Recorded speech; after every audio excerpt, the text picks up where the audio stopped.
There was a new poll out from Public Affairs Council and Morning Consult. And what this poll found was that while the news media is trusted as a primary source for what's going on, 46% of Americans say they trust the news media. 71% of Americans said that they trust their friends and neighbors as a source of media more than the news media, 71%. Now, what that means is that you, as a Free Speech TV viewer, are well informed on what's going on, far more so than the average person. So you have an opportunity now to be the news source for your friends, your neighbors, your family, whether it's on Facebook or talking to people at the store or your next door neighbors or whatever it may be. And you have an opportunity to let them know about this great news source here, Free Speech TV. Tell them how they can find it. You can go to freespeech.org. You can find all the places where people can watch Free Speech TV. Thank you.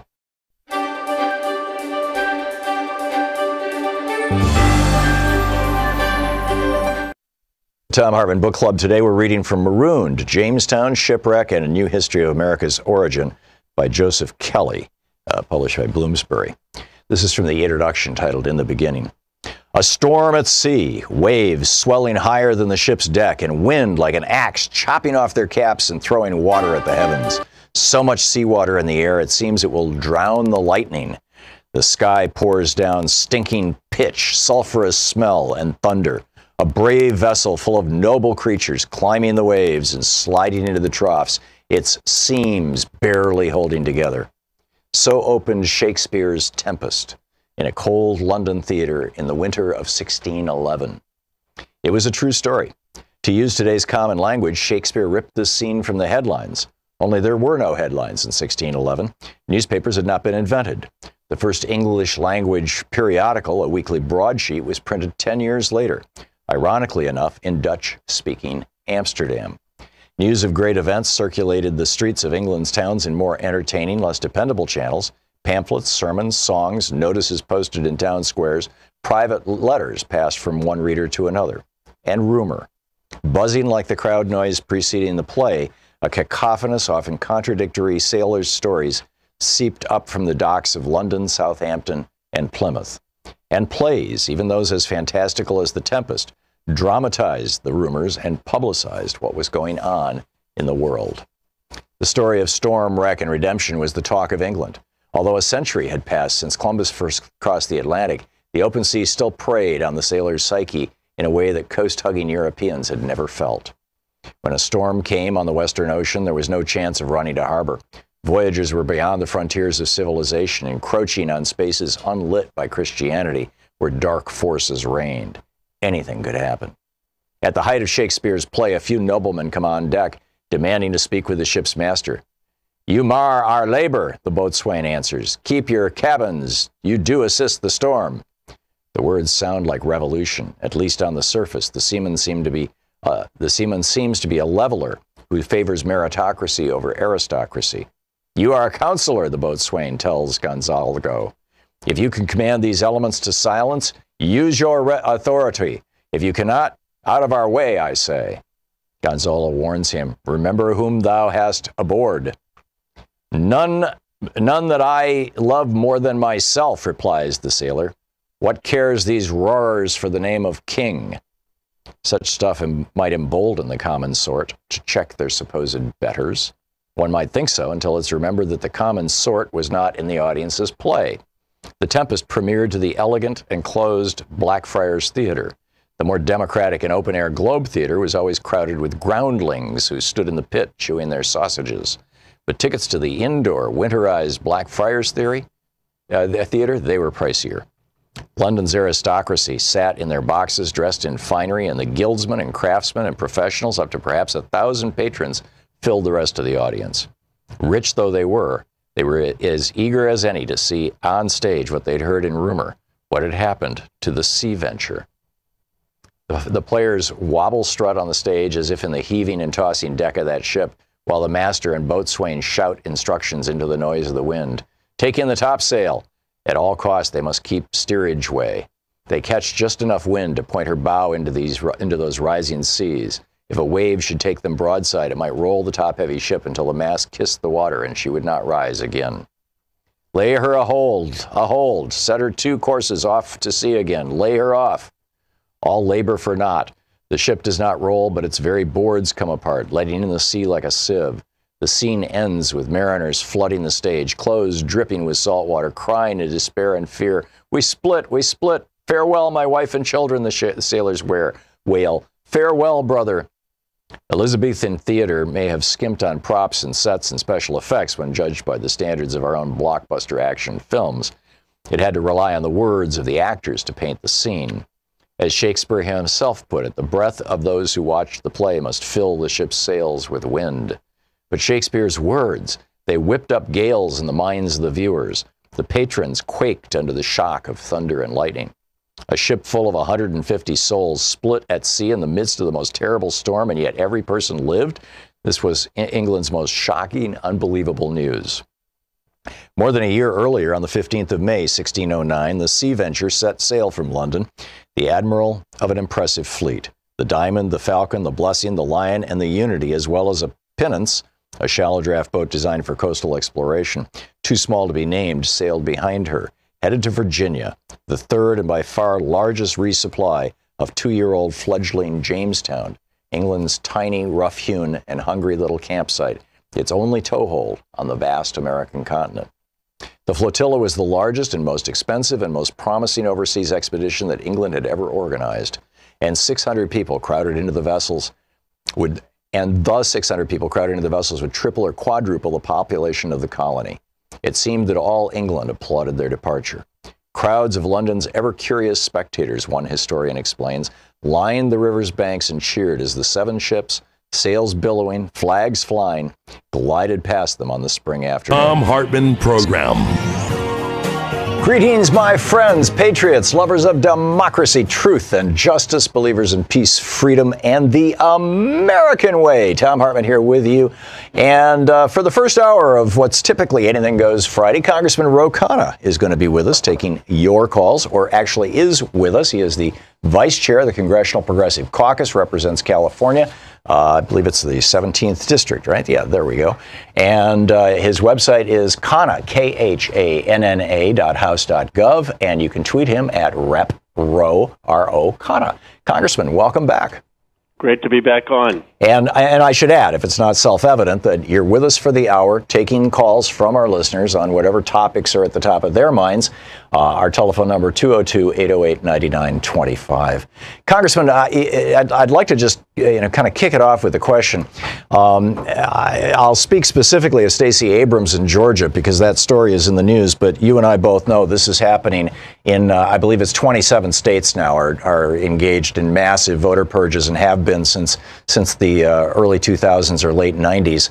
And in fact, the mother of all of these, in terms of people knowing about it, was Florida in 2000, when the BBC, Greg Palast was working for the BBC, and they did a report that played heavily all across England and Europe, and was literally never played in the United States during that period of time, where the BBC reported that some 90,000 African Americans had been purged from the voting rolls just before the 2000 election to get by Jeb Bush and Catherine Harris in order to help Jeb Bush's brother George win that state.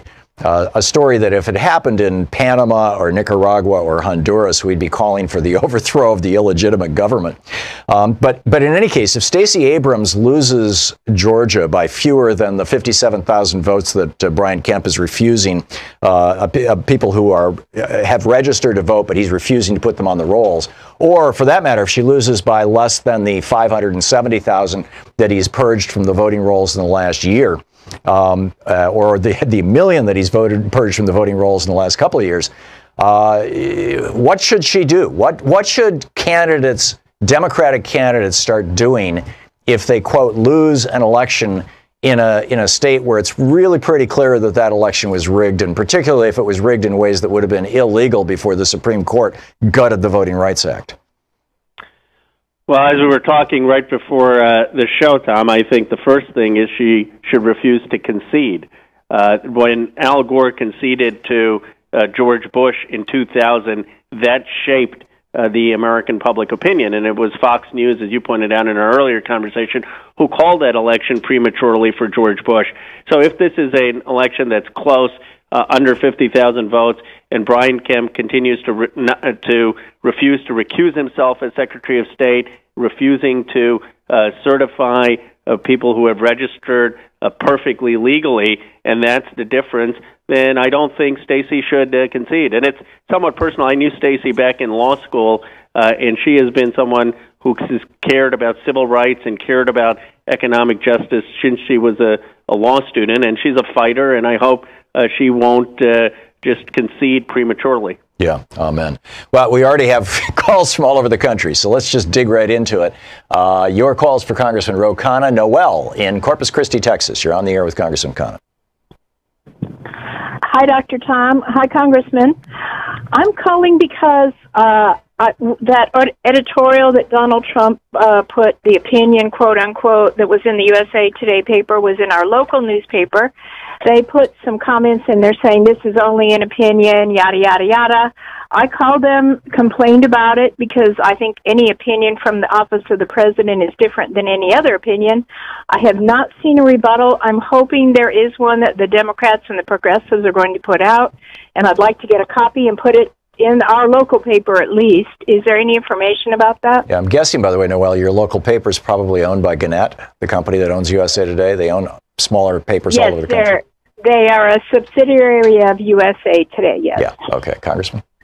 Well, the best response to Donald Trump's op-ed is Donald Trump's own words. I mean, someone should simply print from his book, The America We Deserve, which he published in 2000, his defense of a single-payer system, his admission back then that Canada had a superior health care system, his argument in that book that while he's usually a free market person, he believes that single-payer health care is cheaper and has better benefits. So what USA Today really ought to do, and these papers ought to do, is take that excerpt from his book and print it, and print that side by side with the op-ed. Of course, Bernie Sanders has done a full response, but Trump is basically contradicting something he believed 15 years ago. That's amazing, Congressman. I had no idea he'd written a book that said that.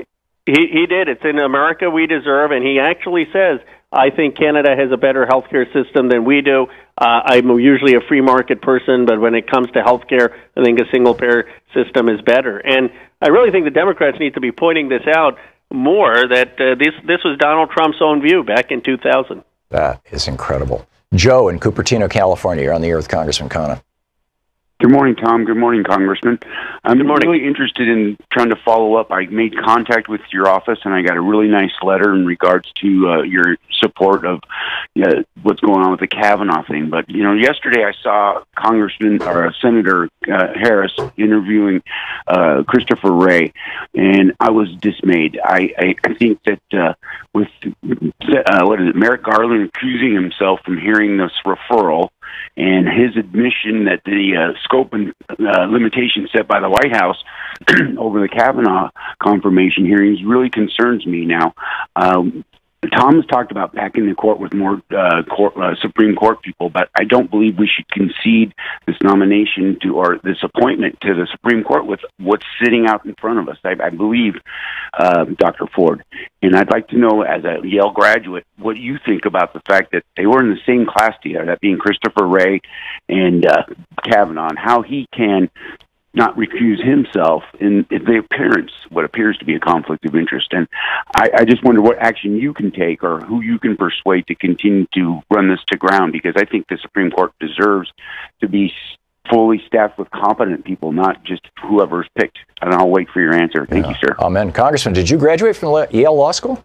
Yeah, I try not to mention that. I'm impressed. That's one of the best schools in the nation, Excuse me. It's anyone who went to Georgetown Prep or Yale is hiding in the closet. Right, hanging their heads right now, right? But I appreciate the caller's comments, and let me make two concrete points.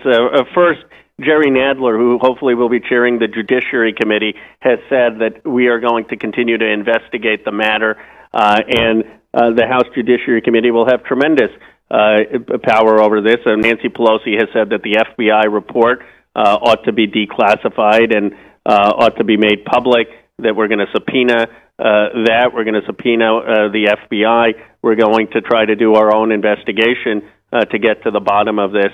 The second thing, in terms of the court expansion, I was just talking to Bruce Ackerman the other day, who teaches at Yale, and he pointed out that one of the things we ought to do is modernize the Supreme Court just from a perspective of what we need for the 21st century. The Supreme Court currently is only hearing 80 cases. That's down from 184 cases during the Reagan administration. The reason that they're not able to hear these cases is they have so many cert petitions, and 9 justices simply isn't sufficient. The court started with 6 justices, and Lincoln and Jefferson added justices. So we ought to look at a reform that would be for expanding the court. Maybe you can have a supermajority required for confirmation to modernize the court in the 21st century, and that, I think, will avoid a constitutional crisis. But if we don't modernize the court and you have majoritarian policies struck down by a counter-majoritarian court, that's going to be far worse. Yeah, and these are things that can be passed through Congress with a simple majority vote. They are. One other thing that, and this is Bruce Ackerman's idea, but he's spent his whole life studying the Constitution. You could actually term limit justices and then have them serve on a court of appeals, because the Constitution says they need to be in the judiciary for life, not that they need to be on the Supreme Court for life. So you could see a system of 10, 12 years on the Supreme Court, and then you go down to the Court of Appeals. Oh, that's interesting, because at the founding of the Republic, they all rode the circuit. In fact, they did that until 1891. That's why they kept expanding, the number of justices, because the number of circuits went all the way up to 10, which is why there were 10 justices during the Lincoln administration. And then, of course, they cut it down to 6 when Andrew Johnson came in, because the radical Republicans were seriously PO'd that Johnson was a Democrat, et cetera, but all that drama. But wow, that's a brilliant idea. It is. It's Bruce's idea. But, his point is that one of the things he said it'll stop people from gaming the system. Right now they look for people in their 40s and 50s. You really want someone at the end of their career, and if you have someone say that you can serve 12 years, 15 years, 18 years, you probably have someone be appointed in their 60s, and then they go and serve on the circuit court, and so you get people also who aren't trying to game the system and have someone be there for 40, 50 years. Yeah, and you do want people who are wise, and wisdom really is, the older I get, the more I realize, a function of experience on top of knowledge. It's not just... anyhow, Paul in Lucerne, California, you're on the air with Congressman Ro Khanna. Oh, hey, Paul, I'm going to hit the break here. I'm sorry. We're just 30 seconds away from the machine forcing a break on me. Let me put you on hold, and we'll pick you up on the other side of this break here. Congressman Ro Khanna is with us, taking your calls for the hour. The telephone number 202-808-9925, and Congressman Khanna's website, khanna.house.gov, Khanna. He is the vice chair of the Congressional Progressive Caucus and represents the 17th District of California. You can also tweet him at Rep. Ro Khanna. This is the Thom Hartmann Program. Our very own Yale Law School grad, Congressman Khanna, taking your calls for the hour. We'll be right back.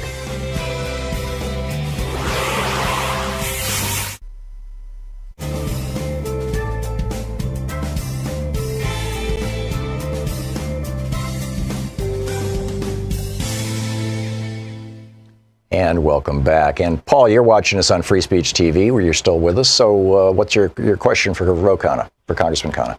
Okay, I got 2 quick points. One, I think we need to pass a law spelling out that all Supreme Court justices should have to follow the same rules and regulations that all federal court judges do. That's doable. And the second thing is, I think we should follow the example of Australia. A $200 fine, everybody votes by mail. And then we can get rid of this Greg Paulus problem that, you're kicking people off the voter rolls. If you're a citizen of this country, as soon as you turn 18, we automatically register you to vote. We start sending you ballots. Congressman? We know who all the citizens are. Okay. Congressman? Yeah, I agree. We should have a mandatory voting, or at the least have an election day that's off so working families can go to vote. But as we started this show, the Republicans are never going to go for that. I mean, the Republicans don't want people who are trying to register right now to vote. And the reason they're doing that is they know that more voters hurts their electoral prospects, and their best shot at holding power is to have disenfranchisement. So first, we need to overcome that to get a progressive majority to be able to pass the type of reforms that you are advocating. Yeah, in fact, here is Paul Weyrich, the co-founder of the Heritage Foundation, when he was working in 1980 on the Reagan campaign, speaking to a group of Christian Republican activists in a church basement. Now, many of our Christians have what I call the goo-goo syndrome, good government. They want everybody to vote. I don't want everybody to vote. Elections are not won by a majority of people. They never have been from the beginning of our country, and they are not now. As a matter of fact, our leverage in the elections, quite candidly, goes up as the voting populace goes down. And ever since Paul Weyrich laid that out in 1980 for the Republican Party on behalf of the Reagan campaign, that's been what they've been doing. That's explosive. We need to play that tape. I mean, that's about as candid an admission of what really drives their strategy. Yeah, you can actually find the video over on YouTube if you plug in Paul Weyrich, I don't want everybody to vote, something like that. The other story that most people don't know, and we just have a minute until we're going to hit the break here. It's not quite enough to bring a caller in. The other story that people don't know is how William Rehnquist got his job as Chief Justice of the U.S. Supreme Court. He started out in Republican politics in the late 50s and early 60s just outside of Phoenix, Arizona. His gig, the thing that got him into and ultimately got him elected, was he would show up at the polling places in Native American and Hispanic neighborhoods, and he was a big guy. He was like 6'2" with big, broad shoulders, and of course back then he was in his 30s.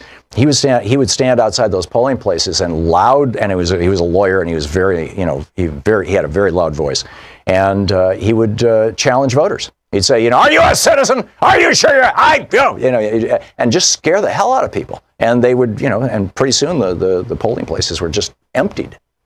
And well, I've heard not that specific story, but stories like that. And I think you raise an excellent point, which is the radicalization of the Republican Party of disenfranchisement isn't just Donald Trump. I mean, you had George W. Bush making calls on Kavanaugh's behalf, and you have Rehnquist. Yeah, amen. Congressman Ro Khanna taking your calls for the hour here on the Thom Hartmann Program. We'll be right back. It's 21 minutes, 20 seconds past the hour. Stick around. We'll be right back.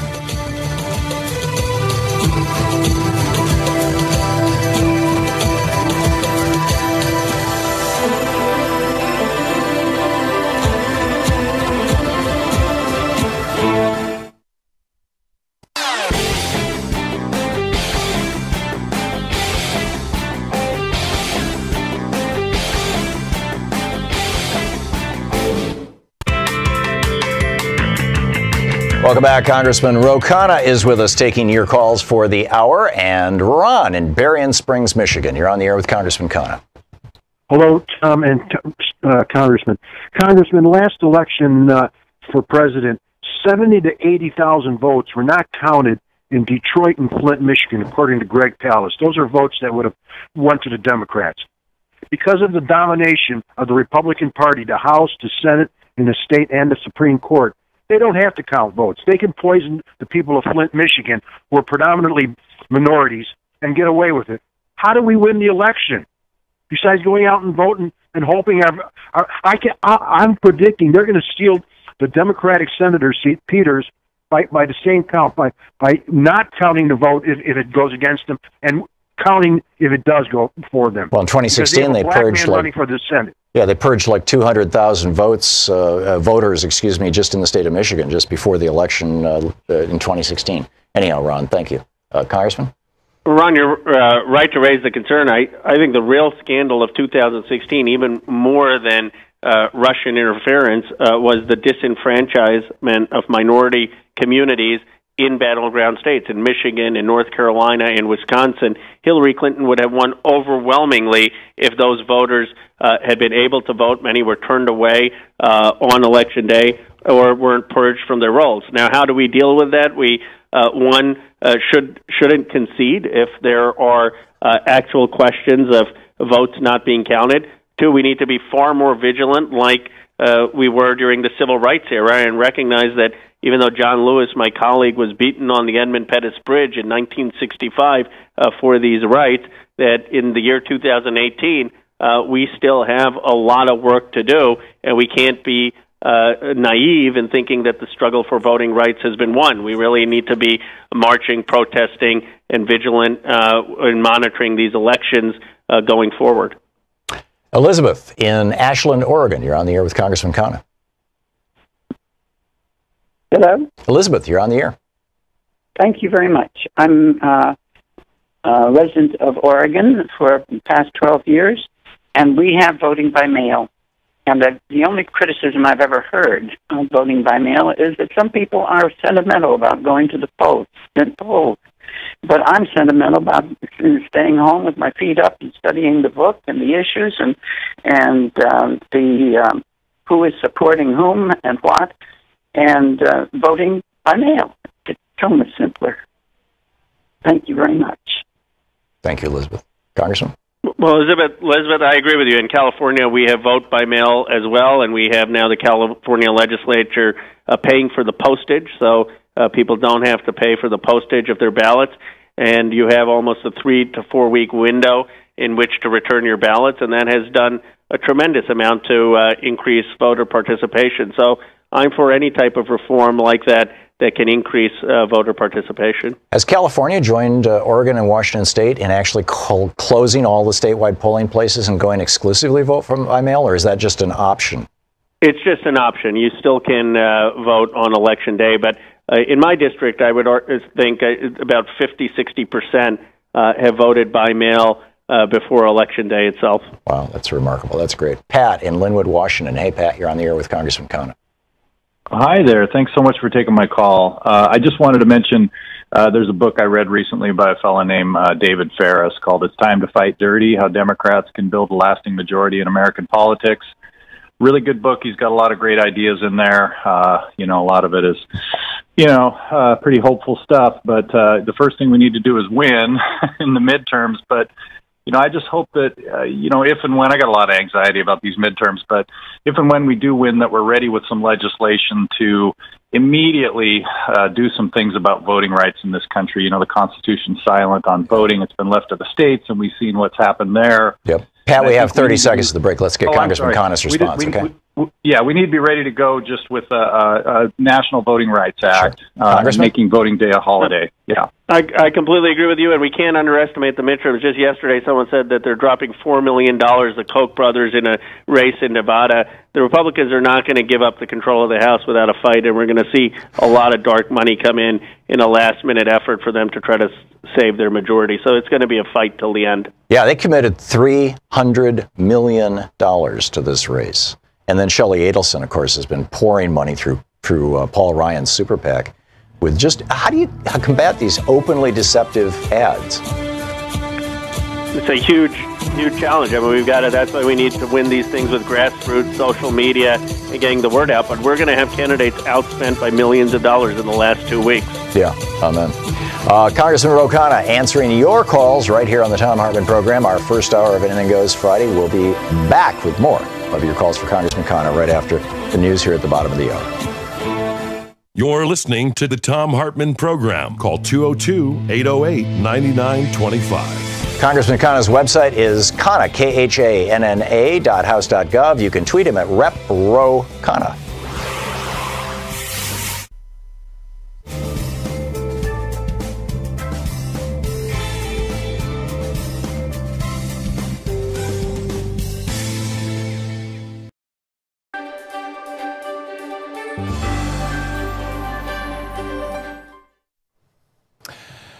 Today in the Thom Hartmann University Book Club, we're reading from Johann Hari's brand new book, Lost Connections, Uncovering the Real Causes of Depression and the Unexpected Solutions.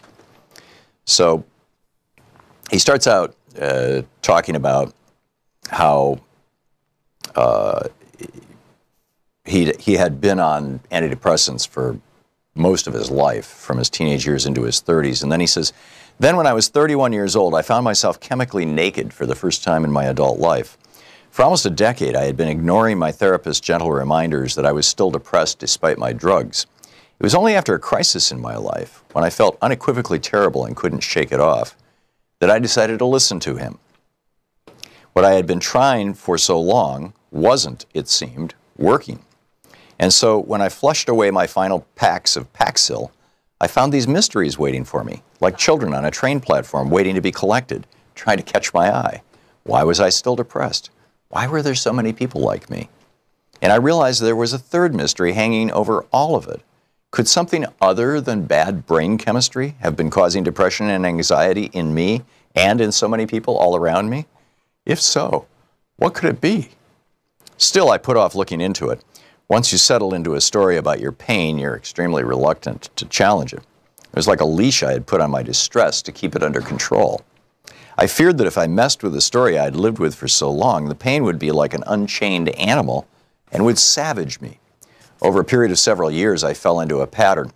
I would begin to research these mysteries by reading scientific papers and talking to some of the scientists who wrote them. But I always backed away because what they said made me feel disoriented and more anxious than I had been at the start. I focused on the work for another book, Chasing the Scream, the first and last days of the war on drugs instead. It sounds ridiculous to say I found it easier to interview hitmen for the Mexican drug cartels than to look into what causes depression and anxiety. But messing with my story about my emotions, what I felt and why I felt it, seemed more dangerous to me than that. And then finally, I decided I couldn't ignore it any longer. So over a period of 3 years, I went on a journey of over 40,000 miles. I conducted more than 200 interviews across the world with some of the most important social scientists in the world, with people who had been through the depths of depression and anxiety, and with people who had recovered. I ended up in all sorts of places I couldn't have guessed at in the beginning. An Amish village in Indiana, a Berlin housing project rising up in rebellion, a Brazilian city that had banned advertising, a Baltimore laboratory taking people back through their traumas in a totally unexpected way. What I learned forced me to radically revise my story about myself, my story about the distress spreading like tar over our culture. I want to flag up right at the start 2 things that shape the language I'm going to use through all of this book. I'm reading from the introduction.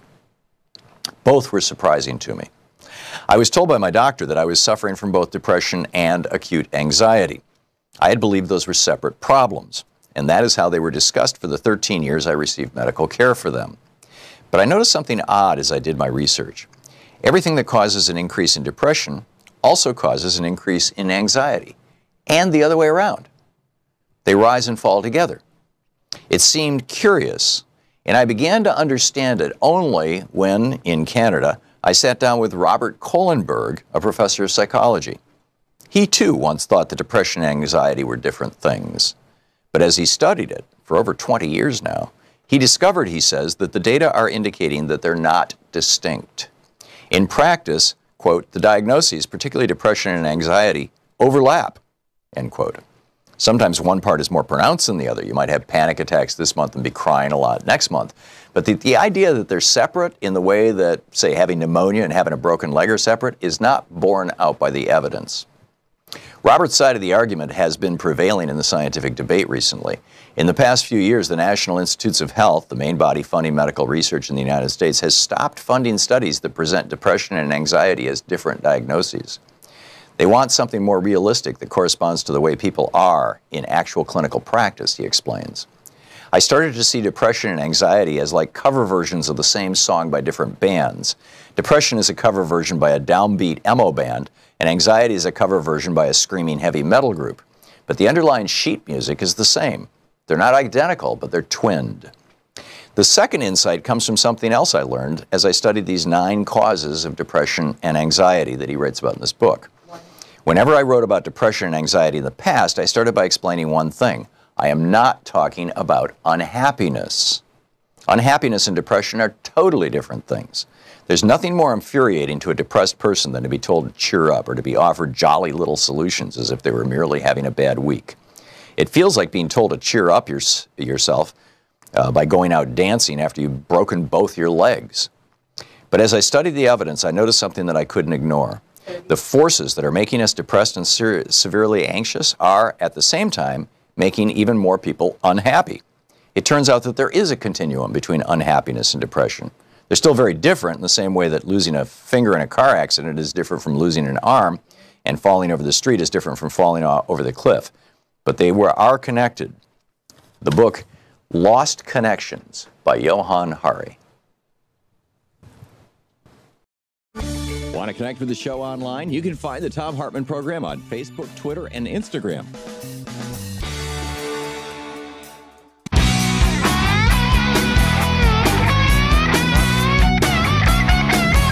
Calls for the hour, and Susie in El Paso, Texas. You're on the air with Congressman Khanna. Hello, Tom and Congressman. Tom, I want to make this is so important that when you go vote, I want everybody to go and vote, go vote early.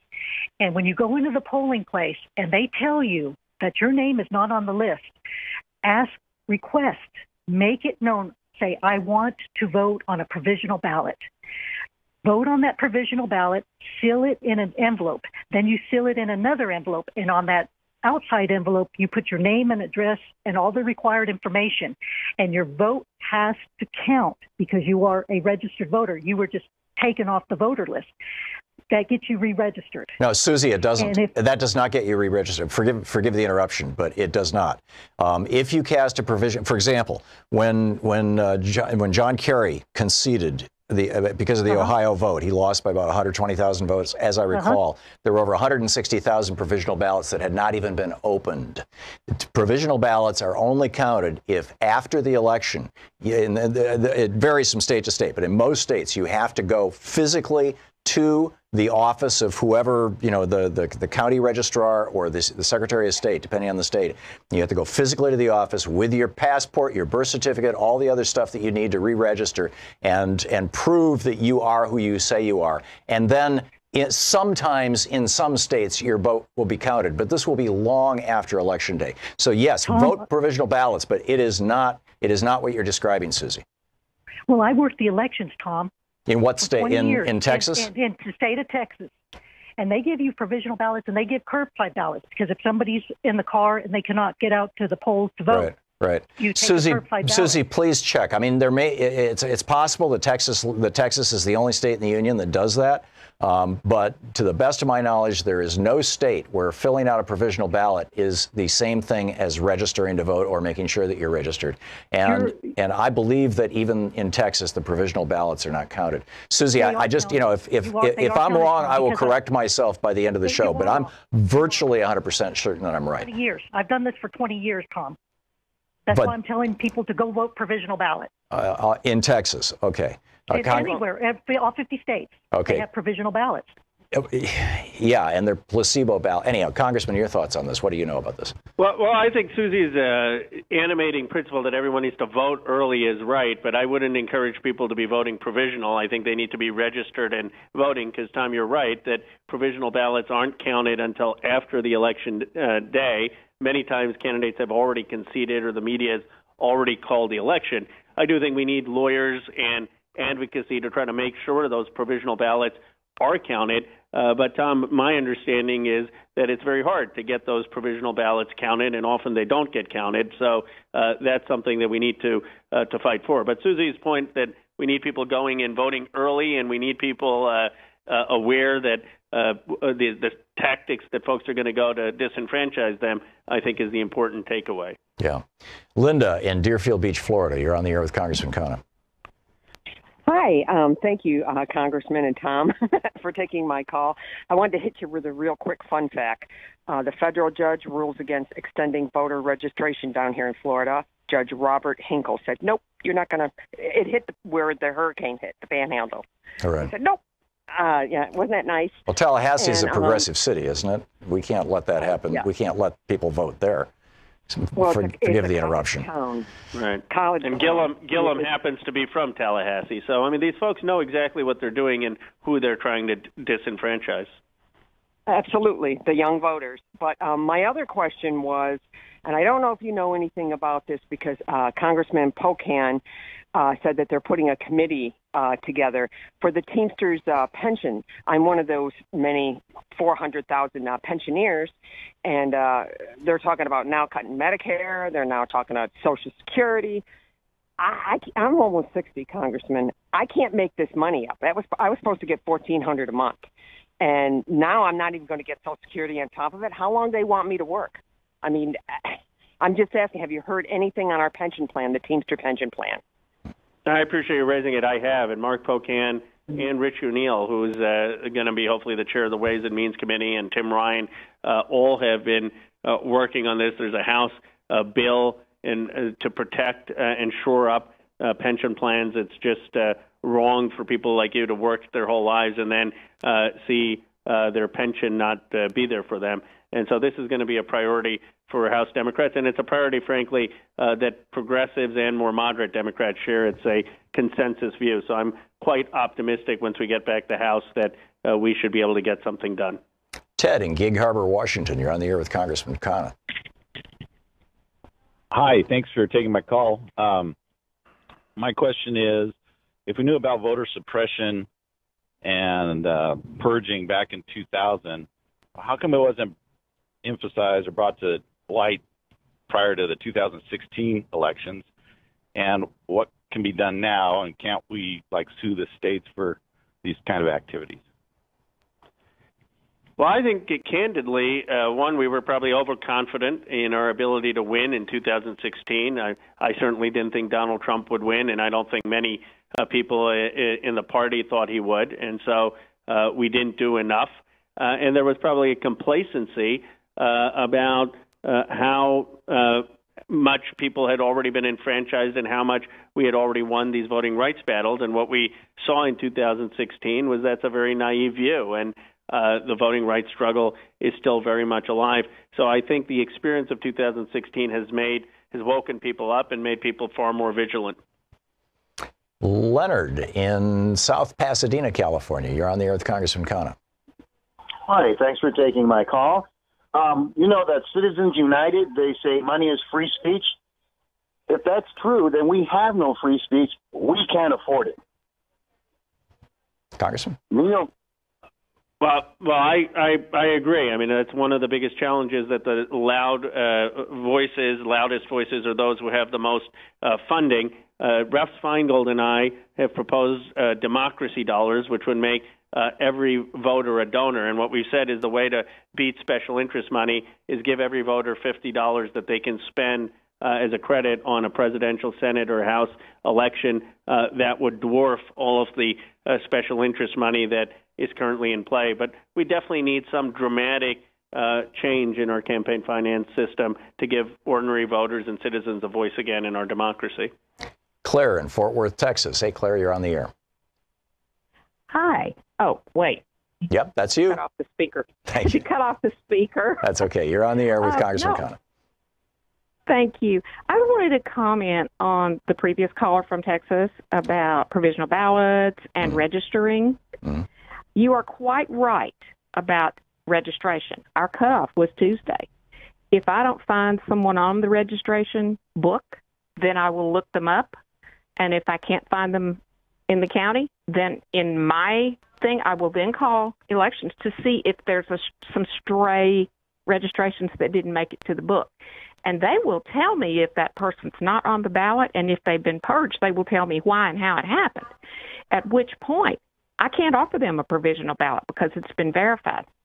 I do not offer provisional ballots. We hardly have to do them anymore, and mostly because of weird ID situations, because of our different rules. But provisional ballot or not, it will not put you in the registration. Right. That's a separate form, which we will hand the voter and say, fix this, you can vote in the next election. Yeah. But, and we just don't want to do that. Now, about not counting, I will tell you that I don't know about anywhere else, but I can tell you about here. We have an elections review board that consists of, it's nonpartisan, it has people from every party, plus people that actually work for the elections department, but there are party representatives who are just regular old voters. And they go through every single one of those provisional ballots to determine if something was missed, something had to be done, and some get counted and some do not. But they are not tossed in a drawer. They are done. I have a really good friend who does this, and it takes days. And generally they don't impact anything. But they still at least get reviewed and counted. That's it. So anybody that didn't postmark their registration by Tuesday is not going to be able to vote in this election. and that poor woman that got put in prison down here, I would never have given her a provisional ballot if she could not be found by Tarrant County elections in their books. Yeah. So apparently it varies from county to county. That's my opinion. Thank you, Claire. Congressman? Well, Tom, you've got the most informed audience of any program in the country, but I appreciate the caller's clarification. I think she's basically right. You've got to register. That's the most important. Vote provisional, but there's no guarantee your provisional ballot is going to count, and it's probably going to be counted or reviewed after the election has been called. Yeah, and this is and thus the really push to get people to register. And Tuesday this week, I think, was the registration deadline for like 14 states. It's pretty amazing. Congressman Ro Khanna is with us, taking your calls for the hour. His website is khanna.house.gov, Khanna. He is the vice chair of the Congressional Progressive Caucus. And you can tweet him at Rep. Ro Khanna. We'll be right back. You're listening to Thom Hartmann. Visit thomhartmann.com for audio and video archives. Congressman Khanna also represents the 17th District of California. We'll be back with your calls for him right after this.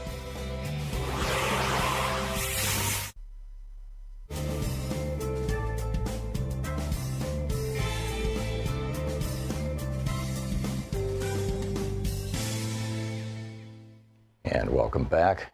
John in San Marcos, Texas. Boy, you got calls from all over Texas this morning. You're on the air with Congressman Khanna. Yes, Johnny Rosales in San Marcos, Texas. I just keep hearing people saying, well, we need to take it to court and what have you. Well, remember, people were screaming, I was one of them, during the Bush administration when he was packing the courts.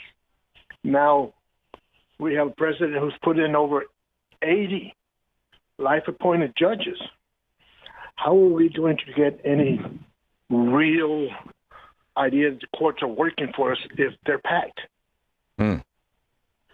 Well, the caller raises a great point, and the conservatives have had as a single-minded focus appointing conservative justices and judges, to the point where McConnell hasn't moved some of the undersecretaries and assistant secretaries in these agencies because he has prioritized putting in federal judges and appellate judges. I think we need to learn from the conservatives and have that same kind of strategy and resolve that the Federalist Society has and that the Senate has, and make appointing progressive and liberal judges and justices a priority when we get the next president. And we really should start planning that now and make that one of the highest priorities of trying to get that through the Senate. Dave in McKinleyville, California, listening on KGOE. Hey, Dave, you're on the air with Congressman Khanna. Good morning. Is this working? Yeah, actually, Dave, let me put you on hold for a second. It just occurred to me you're listening on a for-profit station, and we're in a nonprofit break, I believe, right now, aren't we, Sean? Yeah, we got 1:47 seconds in the break. Lincoln in El Cerrito, California, watching us on Free Speech TV. You're on the air with Congressman Khanna. Lincoln? Lincoln is not listening to his phone. Let's try Chad in Rockford, Illinois. Chad, you're on the air with Congressman Khanna. Hello, Tom. Hello, Congressman. I'm a new listener, first-time caller. I just wanted to say that if Citizens Unite thinks that money is free speech, they are ready to give money to the corporations and the Democrats, but they won't raise the minimum wage to allow the working class man to have free speech. And I don't understand when the two-thirds of the economy is consumer spending, and when Trump's complaining that interest rates are being raised by the Fed, why he wouldn't want everybody to have as much money as possible in their pockets. I'm wondering what the congressman thought of that, and I thank you very much. Thank you, Chad. Well, I appreciate, Chad, your call. I certainly support a $15 minimum wage, and I do need to bring up Bernie Sanders and I 4 weeks ago did this bill, the Bezos Act, that said that companies that are billion-dollar companies like Amazon and aren't paying their workers $15 should be held responsible for the public benefits that their employees are using. And we were criticized by the entire Beltway, but we called on Bezos to raise the wage to $15 He did for 350,000 employees. Now we're going to try to get Walmart and McDonald's to do that. But in some of these places, we need to use public pressure, have workers tell their stories, and be willing to go for the jugular in saying this is outrageous, that you have multi-billion-dollar companies that aren't raising wages. Yeah, amen. Congressman Ro Khanna taking your calls for the hour. Khanna.house.gov is his website. You can tweet him at Rep. Ro Khanna. We'll be right back. He is the vice chair of the Congressional Progressive Caucus and represents the 17th District of California. We'll be right back with your calls for Congressman Khanna right after this.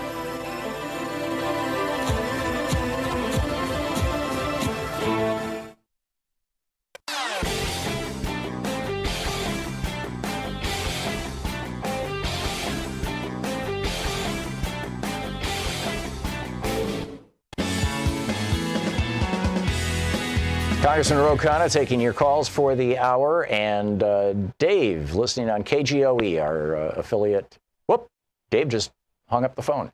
Dave, call right back. Sometimes people try to take their phone off speaker and boom, hit the wrong button. Maine in Chicago. Maine, you're on the air with Congressman Khanna. Yeah, I would like to say that, you know, we're having a problem. I see like the Fourth Reich coming, but the American capitalist style. And the thing that I think would help stop this if we federally protected the vote. I mean, made it where everybody votes and any restriction on the vote is subject to a prosecution by law. And getting rid of the Electoral College so that one man, one woman, one vote counts. So we have a real true democracy here in our country. Right now, we don't have that with the Electoral College. And as much as we talk about voting, until we get rid of that Electoral College, well, we don't have a true democracy here in America. Congressman, I would add, if it wasn't for the Electoral College, we would have a 7-2 progressive majority on the court right now, because both Bush and Trump lost in the Electoral College. Well, I agree with the caller. I agree with you, Tom, that the Electoral College is outdated and anti-democratic. I read somewhere that the Senate majority is now going to be representing about 18% of the population.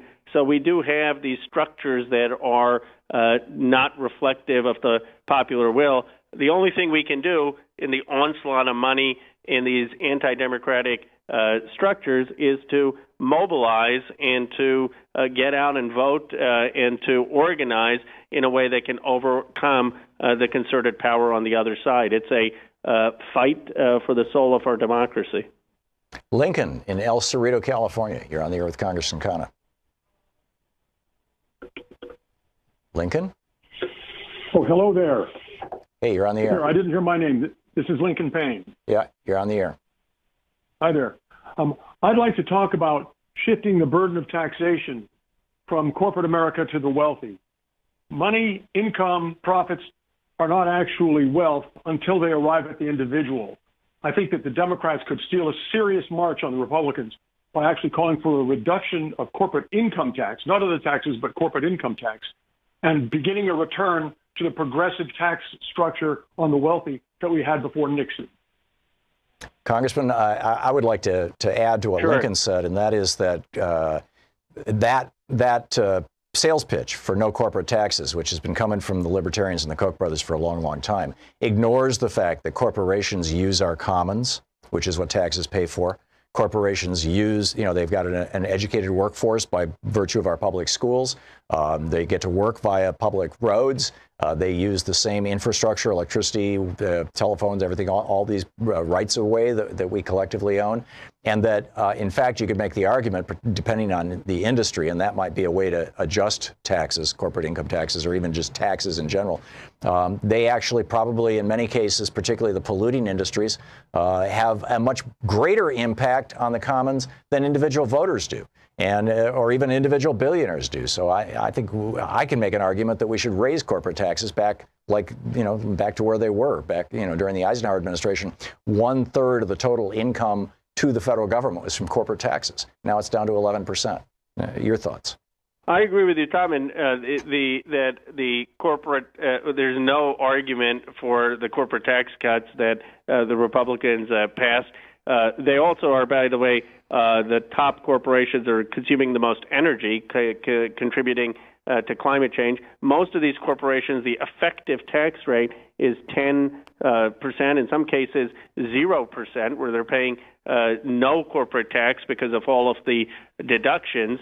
And I have traveled around the country to places like Huntington, West Virginia, Paintsville, Kentucky, Jefferson, Iowa, places that voted for Donald Trump. I have never heard a local mayor or local community say to me, you know what, because of these corporate tax cuts, suddenly we're getting jobs in our communities. What they talk about is the need for high-speed internet, community college education, apprenticeship programs. The money would be far better spent on those programs rather than these massive handouts to corporations, which, by the way, aren't even located often in the United States in terms of the employee base. It's really a tax cut that's helping people, many outside the United States. Alan in Oakland, California. We got about 2 minutes to the end of the hour here, Alan. You're on with Congressman Khanna. Please make it quick. Thank you for taking my call, gentlemen. Our media constantly parrots the myth that our elections are free and fair. Most Americans are not well enough informed to realize the falsehood of that mantra. The Republicans only win by massive disenfranchisement, gerrymandering, but most pernicious of all, changing the vote counts electronically through totally unverifiable electronics in our voting systems with secret tabulation software. I suggest that every Democratic office holder immediately challenge the fact that we now have fake elections every time they take the floor in Congress or at any press interview or town hall. The demand must be for hand-counted paper ballots with full transparency now, with everyone being allowed to vote. The American people need to be educated that we have election theater, not elections, and the Democrats have been silent on this for the last 18 years since the theft of Florida. Well, I agree with the caller that we need paper ballots or paper verification. I also think we need ballots to be posted on a website publicly so that you can trace to make sure that your ballot was actually received and counted, and there's a public accounting of that. This was necessary to make sure that people believe in our process and so that there's no tampering in any election. And the tampering is often most possible in local elections. I mean, obviously, it would take a huge conspiracy given the localized nature of our elections to rig voting machines in every county and every jurisdiction. That's not the case when you're talking about local elections where fraud and hacking is even easier. Yeah. Congressman, a little less than a minute here, about a half a minute. Thoughts on the next week, the upcoming week? Well, we're in recess, so most of the focus has been, of course, on the elections and making sure that we are mobilizing our base and giving it everything we have to win back the House. I did have an Internet Bill of Rights that I put forward. I mean, after the news about the Facebook scandal and Equifax and now Google's breaches, we need some legislation that's going to inform Americans when their data has been compromised, that's going to require consent before your data is taken up. And I'm hopeful to push that when we get back in the lame duck session. That's great. Congressman Khanna, thanks so much for dropping by today. Thank you. Always great being on. It is always a pleasure having you. Congressman Ro Khanna, his website, khanna.house.gov, KHANNA. You can tweet him at Rep. Ro Khanna. And he is the vice chair of the Congressional Progressive Caucus and represents the 17th District of California. We'll be back with Anything Goes Friday, right after the news here at the top of the hour. Stick around.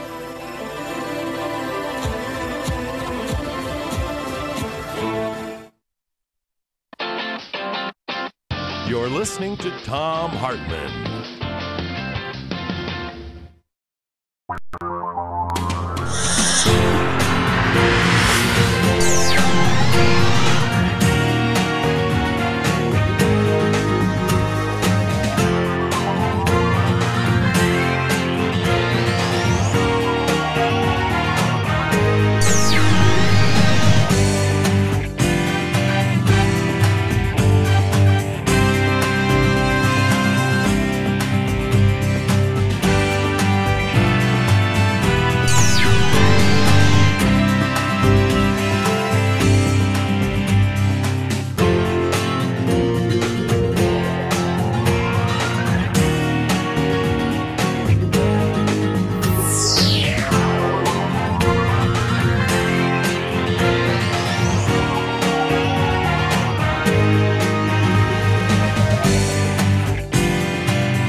was a new poll out from Public Affairs Council and Morning Consult. And what this poll found was that while the news media is trusted as a primary source for what's going on, 46% of Americans say they trust the news media. 71% of Americans said that they trust their friends and neighbors as a source of media more than the news media, 71%. Now, what that means is that you, as a Free Speech TV viewer, are well informed on what's going on, far more so than the average person. So you have an opportunity now to be the news source for your friends, your neighbors, your family, whether it's on Facebook or talking to people at the store or your next door neighbors or whatever it may be. And you have an opportunity to let them know about this great news source here, Free Speech TV. Tell them how they can find it. You can go to freespeech.org. You can find all the places where people can watch Free Speech TV. Thank you.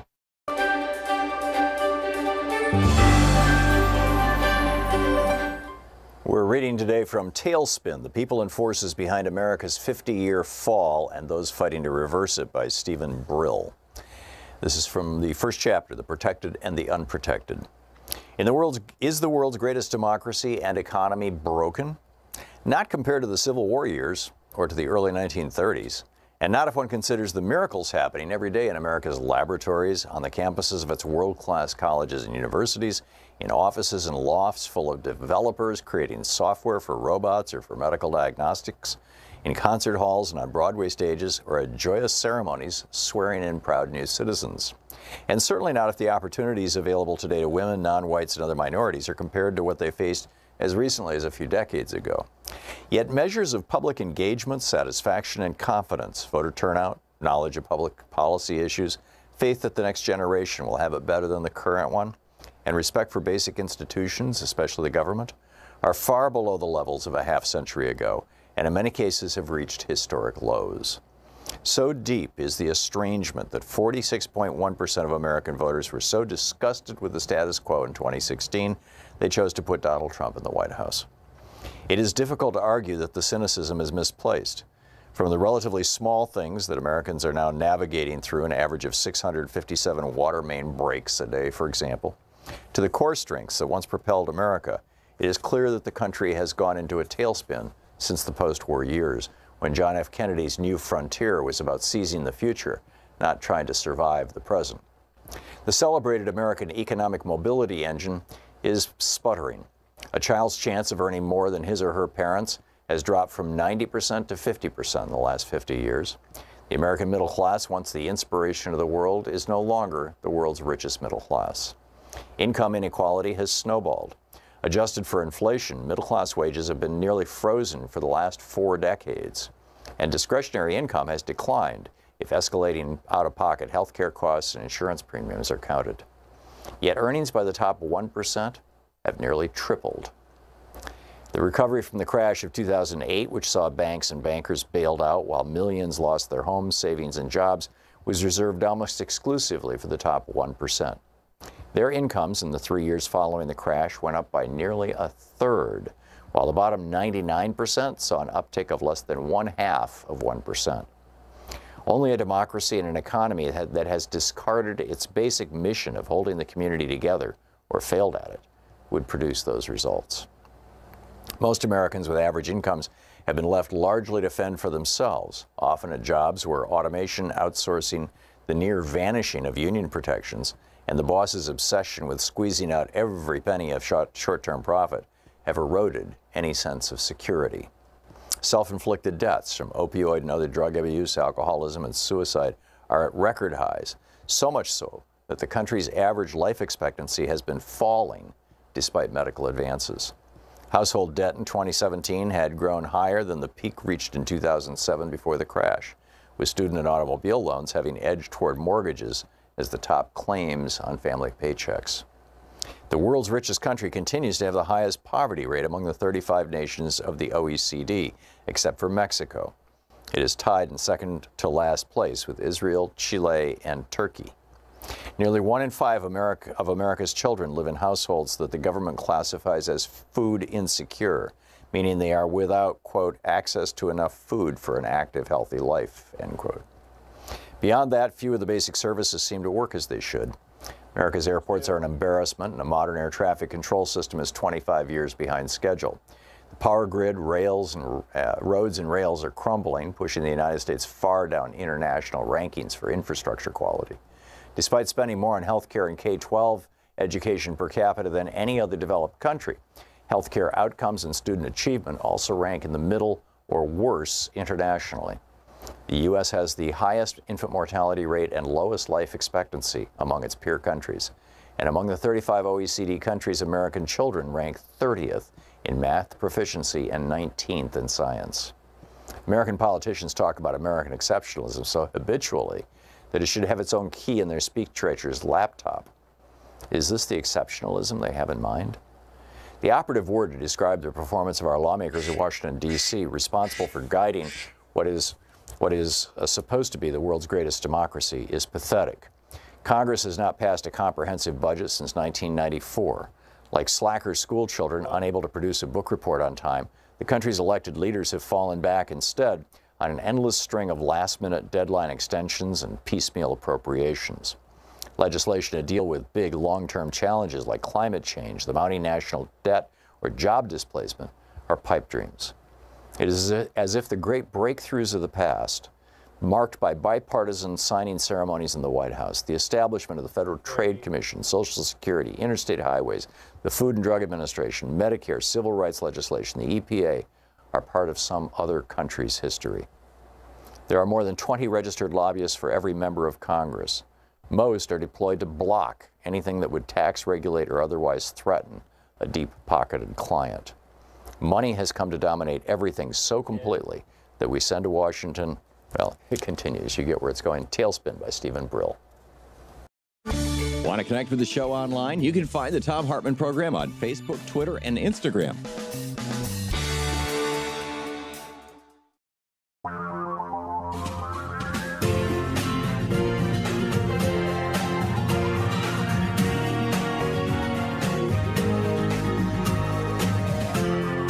This is the Thom Hartmann Program. Welcome back. Thom Hartmann here with you. And on the line with us right now is Sarah Churchwell. Sarah is the professor of American Literature and Public Understanding of the Humanities at the University of London in the United Kingdom, author of the new book, Behold America, The Entangled History of America First and the American Dream. Sarah, welcome to the program. Thank you. Thanks so much for writing this brilliant book. By the way, I should add you can be tweeted at Sarah Churchwell. So, is there a website for the book? There's not a separate website for the book, but it's published by Basic Books, and and it can be accessed there. Cool. So, tell us about the entangled history of America First and the American Dream. Give us the premise of the book. Well, what I wanted to do was to actually look into the history of these phrases that we're so familiar with as phrases rather than as ideas. Because if you think you already know what they mean, then you're not going to discover anything new. You're just going to demonstrate what you already assume their definitions are. But if you actually try to forget what you think you know and just look into how did people use these phrases in the past across the country when they started to emerge as national catchphrases, will any of our expectations be overturned? And in the case of both phrases, I think that they are, although in different ways. They emerged about 100 years ago, about the same time, and they both became part of the American political conversation in different ways. And each of them has something surprising to tell us, I think, and that I think is instructive and hopefully enlightening for the situation that we're in now. Very briefly, it's that the American dream is it emerged as a way to argue for basically the opposite of what we understand it to mean now. So certainly almost everybody, I think, I know this is a huge generalization, but I do think most people would agree that the American dream has to do with individual prosperity, with upward social mobility, with each generation doing better than the last, but particularly with individual aspiration, but an aspiration that's usually understood in really in terms of prosperity and and it's about opportunity, the Puritan work ethic, meritocracy, all of that stuff, right? Mm-hmm. And so people would say that if somebody goes from rags to riches, the kind of Horatio Alger classic version of it, that's the apotheosis of the American dream. That's the realization of the promises to become really rich. But when it emerged 100 years ago, it actually emerged from the left to argue against free market capitalism, to argue that rampant, unchecked capitalism and that monopoly capitalism in particular would destroy the American dream of equality, the American dream of justice, the American dream of democracy. And so they were arguing that the American dream was about a collective vision of a healthy democratic self-governing society, and that too much private wealth would throw off the balance, that you would only have opportunity for the few, not for the many, and the American dream was supposed to be for opportunity of the many. And I think it's a really important thing for us to know that now we think of the American dream as being, this kind of shorthand for free market capitalism. But when it emerged, it was arguing specifically against that kind of radical free market approach and saying that, arguing on behalf of regulation. And, to put that in the context of story, would it be that today increasingly, and I would say since the Reagan presidency, we've said that the American dream is Steve Jobs. It's somebody who, invents something and becomes a billionaire, or Bill Gates, or, fill in the blank. Whereas historically, and certainly this is my understanding of the American dream back when my dad used to talk about it. He worked in a tool and die shop his whole life, but he could put he raised 4 kids. He could put kids through college. It was a small, we grew up 6 of us in a 3-bedroom, 1-bathroom house, but it was, it seemed cool to us. That was the American dream. Yeah. He took a 2-week vacation every year. He bought a new car every 2 years. And he was a single breadwinner. That's the American dream, right, that you're talking about? Yeah, absolutely. And I think that's it, right, that the sense that the country was there to protect the rights of everyone and to aspire to equality of opportunity, but also that, so certainly that notion that if you work hard, you could provide for your family, all of those ideas that are under threat.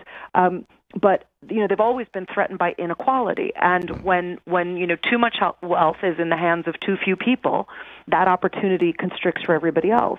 But now too many people, in my view, would say that the solution is the American dream of individual free market opportunity, but that's just exacerbating the problem. Right. Whereas 100 years ago, they were arguing that reminding us that the American dream was not about wealth. The American dream was about democracy, equality, and justice, and that those things would be threatened by too much individual accumulation of wealth and power. So that some of the earliest examples I found said that a multimillionaire would be the death of the American dream, because that was the worst possible thing for the country, for that much wealth to be in the hands of so few. Wow. And then America First, the genesis of that phrase. Yeah. So America First, unlike the American dream, it hasn't kind of flipped its meaning like that, but it is an older and darker phrase than I think most people realize. When Trump resuscitated it and it began to be, used again and commented on, a lot of people noted rightly that it was associated with Charles Lindbergh and the America First movement of 1940 and 1941 to keep America out of the Second World War. But it actually is a good 20 to 30 years older than that, and it was incredibly ubiquitous in the political conversation in America from 1915 going forward. It was the campaign slogan of Wilson and his Republican opponent in 1916. Wilson used it to urge America to stay out of the First World War. But very quickly it got taken up in the name of isolationism, protectionism. Harding ran on an America First platform in 1920 to keep America from signing the Treaty of Versailles and joining the League of Nations. He tried to pass a permanent protectionist tariff in the name of America First.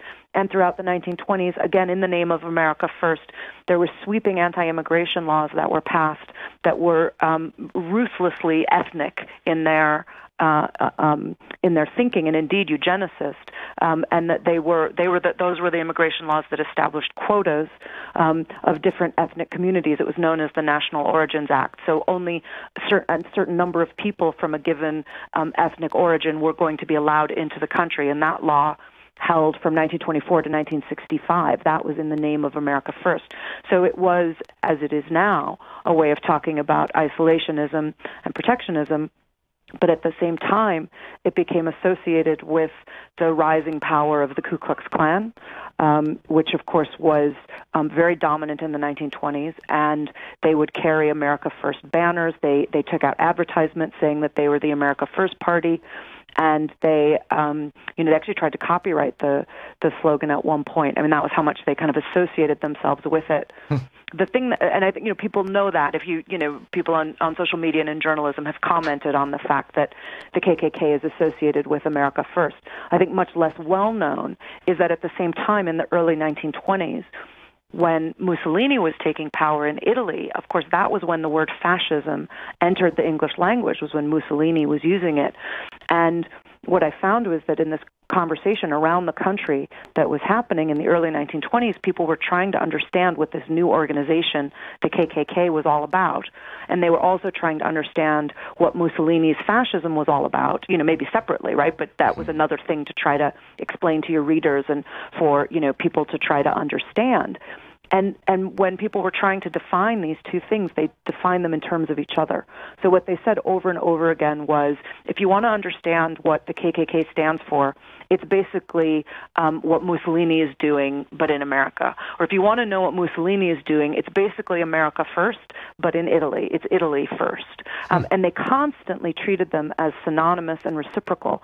In other words, it was very, very clear to them that the KKK was a fascist organization and that America First was being used as a fascist slogan from as early as the 1920s. And it's just kind of everywhere in the political conversation in the 20s, and it increasingly became associated with white ethno-nationalist fascist movements, with an American fascism, a homegrown American fascism.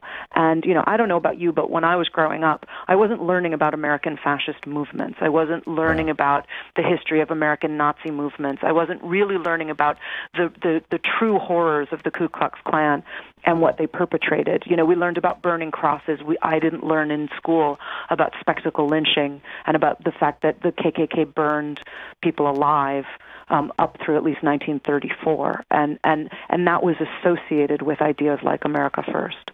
Wow. Yeah, neither did I. Sarah, we just have a minute and a half before we're going to hit a hard break here. What do we do with this knowledge? We're talking with Sarah Churchwell. Her new book is Behold America. Well, I hope we use it to fight back. I hope we use it to recognize the danger that I really do think that we're facing. I think that we use it to fight back against arguments that what we're looking at isn't fascism just because it's a 2018 version of it, and because it's a very American version of it. And I think we use it particularly to push back against arguments by the alt-right that that this isn't fascism, that it's not Nazism. I am of the school that says if it walks like a duck and quacks like a duck, then it is one. And I think we have to recognize the danger that we're in order to fight it. So you're explicitly defining the Trump administration as fascists? I think that they are promoting fascist policies unquestionably, and what that where that takes us is going to be a question that we don't know the answer to, and only history will show.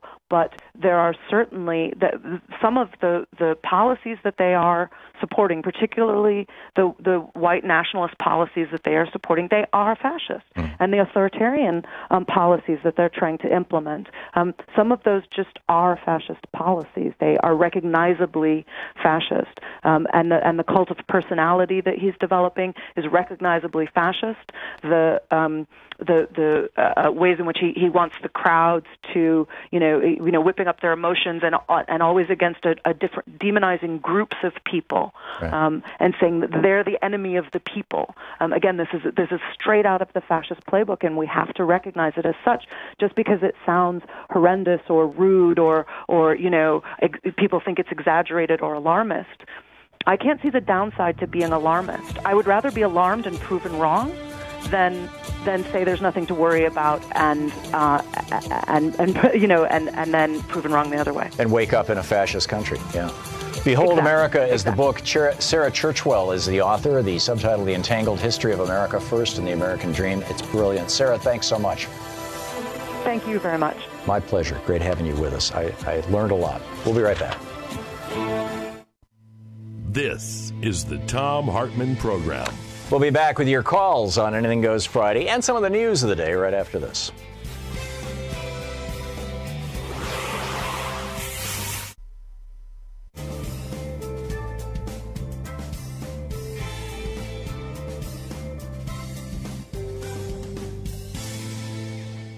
And welcome back. James in Franklin, Tennessee. Hey, James, what's on your mind today? Monday and Tuesday? What's the way? James? Oh, James is not listening to his phone. Got to call back and listen to your phone, not your radio or TV. Marley in Los Angeles. Hey, Marley, what's on your mind today? Hi, thank you for taking my call. Can you hear me clearly? I do. Okay, so first thing, I wanted to condemn the Democratic Party for the rigging of their primary election against Bernie Sanders in favor of Hillary Clinton. I wanted to ask you about what your impression was, what your feeling was about the Podesta emails that came out a couple years ago through WikiLeaks, and I wanted you to talk about satanic cults. Okay. The satanic cult that most concerns me right now is the Republican Party.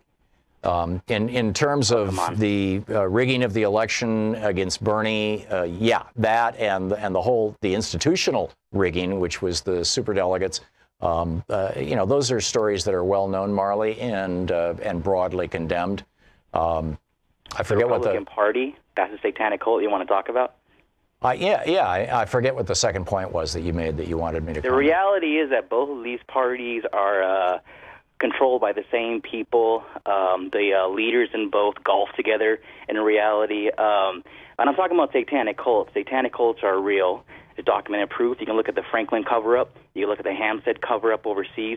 You can watch the documentary Conspiracy of Silence. You can listen to Senator John DeCamp. You can Marley, if somebody wants to worship Satan, why do I care? Well, if they're controlling, look at the Podesta emails. Are you saying the Podesta emails are false? I don't see anything about a satanic cult in the Podesta emails. Did you read about Marina Abramovich? Did you read about? Did you see the artwork that Tony Podesta has in his house?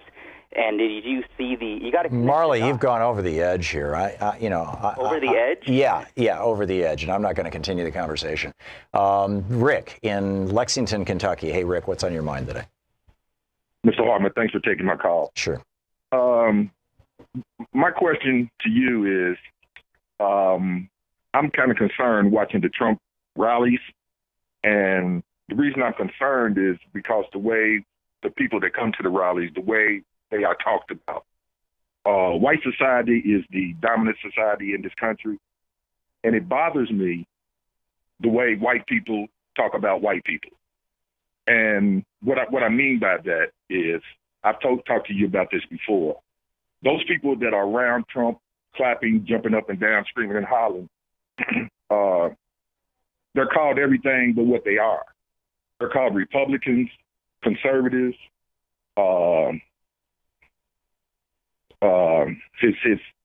his base. They're called everything except what they are, white people. And the reason I have a problem with that is because I believe if white people are called out as white people, progressives like yourself will be lumped in. You will fight harder. You don't want to be lumped in with that. And because they're called all these other different names, they get shade. Mm-hmm. And progressive white people find it easier not to call white people white people. Yeah, I think you're right, Rick. I'm not sure that it's so much find it easier, but just white people broadly, whether they're progressive or not, because of their white privilege, tend to ignore that stuff. But you're absolutely right about, in particular, Trump's rallies. They're virtually always all white, or there's one black guy there, and that is almost never pointed out anymore by the press, and it should be. Thank you, Rick.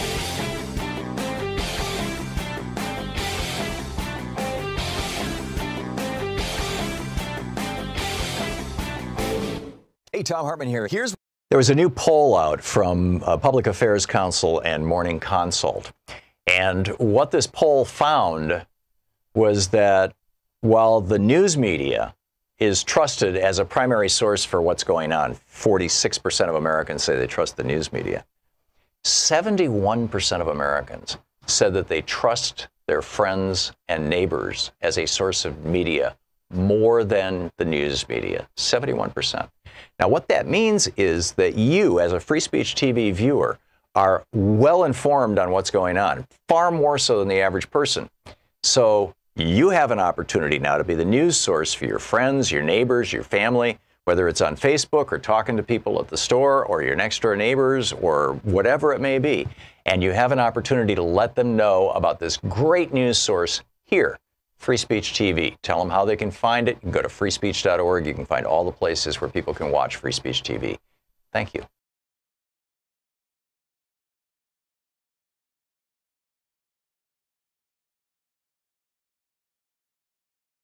Welcome back. It's Anything Goes Friday, although there is, a fair amount of interesting stuff in the news. A Sandy Hook father, Lenny Posner, has finally sued a person in Delray Beach who works in the police department, Rhea Lynn Gerstenkorn, saying that on 3 occasions, Rhea Lynn illegally accessed his personal information through the Florida driver's license and driver and information database through her position at the police department. And this is a guy who for years has been battling this whole Alex Jones-fueled thing that nobody was actually killed at Sandy Hook and his son is a crisis actor and all this kind of nonsense. It's just amazing. Mitt Romney has come out and said, this is absolutely brilliant, right? I mean, he's running for the United States Senate from Utah. It's a shoo-in, right? He's going to win. He's Mormon, he's Republican, it's Utah. And he's the former governor of Massachusetts, but, and he ran for president. So anyhow, here is the quote for the day from Mitt Romney. It's frankly pathetic. I don't think it makes any sense to be talking about impeachment, not for a sitting president. Oh, wait a minute. You want to impeach a non-sitting president? It's nuts. Another story, this was actually in my Twitter feed this morning. I thought this is fantastic. This is fascinating. Specifically, they're talking about these long CVS receipts, but I've known about this for years. We've talked about this on this program a couple of times. I've done geeky science reports on it. The thermal paper that almost everybody is using now to print receipts and hand them to you at the store is thermal because of a chemical called bisphenol A, BPA. This is a chemical that when it's exposed to a little bit of heat darkens. So they no longer have to use ink in these printers. They put this bisphenol A treated paper, and bisphenol A is a really cheap chemical. So they put this treated paper in there, and then they hit it with little hot dots, and boom, you've got a dot matrix printer that uses heat instead of ink, and it never needs to be refilled, right? No more replacing ribbons or cartridges or anything, which sounds great until you learn that bisphenol A is what's called a hormone interrupter. It messes with our hormones. When it gets into our environment, it causes animals, fish, and things like that to be born without genitals or have weird genitals or whatever. And we don't know what it does to humans, except that we do know it disrupts our endocrine system, our hormonal system. Whether it's doing it in a way that leads to disease is being debated, but hey, it is a disruptor. And not only do I not like getting these receipts, I always, when I'm in a store, I always say, just, throw away the receipt. I don't need it. But also, I think it's a tragedy and a disaster that all these people who are working these minimum wage jobs as clerks in these stores, every time they handle one of these receipts, this stuff does cross the skin barrier. They are getting BPA in their bloodstream. This is wrong. You're listening to the Thom Hartmann Program. Call 202-808-9925. And we got a little more news, but we'll pick up your calls right after the break. Stick around.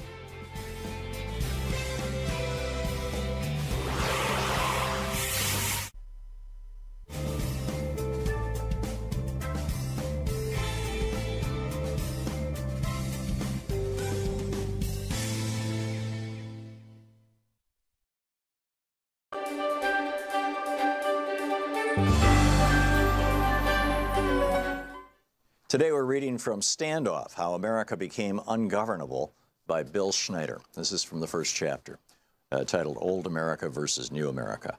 On November 8th, 2016, American voters did an astonishing thing. They elected a president of the United States who most voters, 61%, did not think was qualified to serve as president. How did that happen? How did we get from John F. Kennedy to Donald J. Trump? A little more than 50 years ago, the United States started on a great political journey in two opposite directions, part of the country to the right and part of the country to the left. This is the story of where we are now and how we got here. It's the story of the country's journey and my own personal journey as I covered it.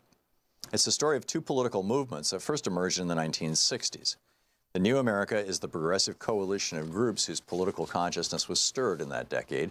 African Americans, young people, working people, gays, immigrants, educated professionals, and the non-religious.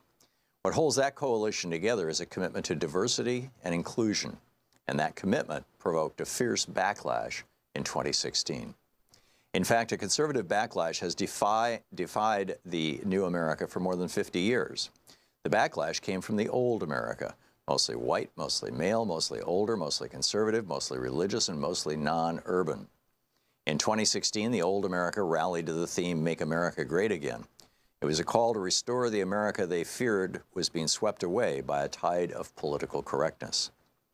The two moments collided under President Barack Obama. Within weeks of Obama's inauguration on January 20th, 2009, a right-wing opposition movement broke out in the form of the Tea Party. Republicans rode that anger to power in Congress, gaining control of the House of Representatives in 2010 and the Senate in 2014. Within one day of Trump's inauguration, a backlash broke out on the left with a massive spontaneous women's march in Washington that drew throngs of supporters in cities across the United States. Using the Tea Party as a model, Democrats hope to ride anger on the left to power. The right and the left started their journeys at the same place, 38%. That's the vote that Barry Goldwater got in 1964 and that George McGovern got in 1972. The Republican presidential vote peaked with Richard Nixon in 72 at 61% and Ronald Reagan in 84 at 59%. The Democratic presidential vote rose to a bare majority with Jimmy Carter in 76, 50.1%, and then took 32 years to reach a majority again, whereupon the new backlash quickly set in on the right. As of 2017, the Democratic Party had less clout in national and state governments than at any time since 1928. Things started out pretty bad for Democrats. In 1972, a Democratic operative recounted the story of how George McGovern's campaign manager had called the Democratic congressional candidate in Ohio. "I have wonderful news for you," the campaign manager said. "Senator McGovern is coming to campaign in your district." "That is good news," the local candidate responded, "but I'm afraid I'm going to be in Florida visiting my mother." "Wait a minute," McGovern's campaign manager said. "I haven't told you when he's coming." "It doesn't matter," the Democratic candidate replied. "Whenever he shows up, I'll be in Florida visiting my mother." Democrats were forced to accommodate to the new conservative ascendancy. Bill Clinton, who fashioned himself a new Democrat and a proponent of the third way, got elected in 92 with 43% of the vote. The presidential vote was split three ways that year, with independent Ross Perot receiving 19%. Clinton's coattails were unimpressive. Democrats lost seats in the House of Representatives in 92. It was the first election following a census and redistricting. Redistricting always puts incumbents, mostly Democrats in 92, at a disadvantage because they're forced to compete in an unfamiliar electorate. The contours of Clinton's 92 victory were different from anything Democrats had won with before. Democrats may have nominated two Southern white Baptists for president and vice president in 1992, but the Clinton-Al Gore ticket fared worse in the South. It was the only region in the country where George H.W. Bush led Clinton by 2 points. Among whites born in the South, the base of the pre-1960s Democratic coalition, Bush ran 19 points ahead of Clinton. Clinton's vote, weakest in the South and strongest in the East and West Coast, did not look like the Democratic votes that had elected Franklin Roosevelt and John Kennedy and Jimmy Carter. It resembled the votes the Democrats got when they nominated liberals such as George McGovern in 72 and Michael Dukakis in 88. That's why 92 was a breakthrough for Democrats. It was the first time they won with a vote that looked like the new America, but it was still not a majority. Clinton narrowly missed a majority when he was reelected in 1996 with 49%. Perot was on the ballot again. Al Gore carried the popular vote in 2000, but it was not quite a majority, 48%. John Kerry in 2004, same thing, 48% no victory. The breakthrough finally came in 2008 when Barack Obama won a solid majority, 53%, the highest percentage for a Democratic president since Lyndon Johnson. Even so, you could argue that the 2008 Democratic vote was inflated by the worst financial crisis since the Great Depression. What if there'd been no crisis? That's why Obama's re-election in 2012 came as such a shock. Obama was re-elected with a majority, 51%, despite a sluggish economic recovery. The new America came out to protect its president and to prove that its coming to power was not a fluke. However, 2016 was an even bigger shock because Trump's primary and general election victories were unexpected. Standoff, How America Became Ungovernable by Bill Schneider. Want to connect with the show online? You can find the Thom Hartmann Program on Facebook, Twitter, and Instagram.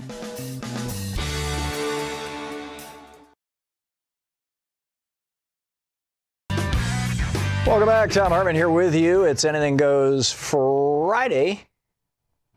And so picking up your phone calls. By the way, I just wanted, in the first hour of the program, we had Congressman Ro Khanna on for the whole hour taking calls from our listeners. And a woman named Susan called in, maybe it was Susie, I think, called into the program and said, I'm an elections official in Texas, and if you are told that you're not on the voting rolls, all you have to do is put all your information on the outside of a provisional ballot envelope, and you will be automatically re-registered in all 50 states.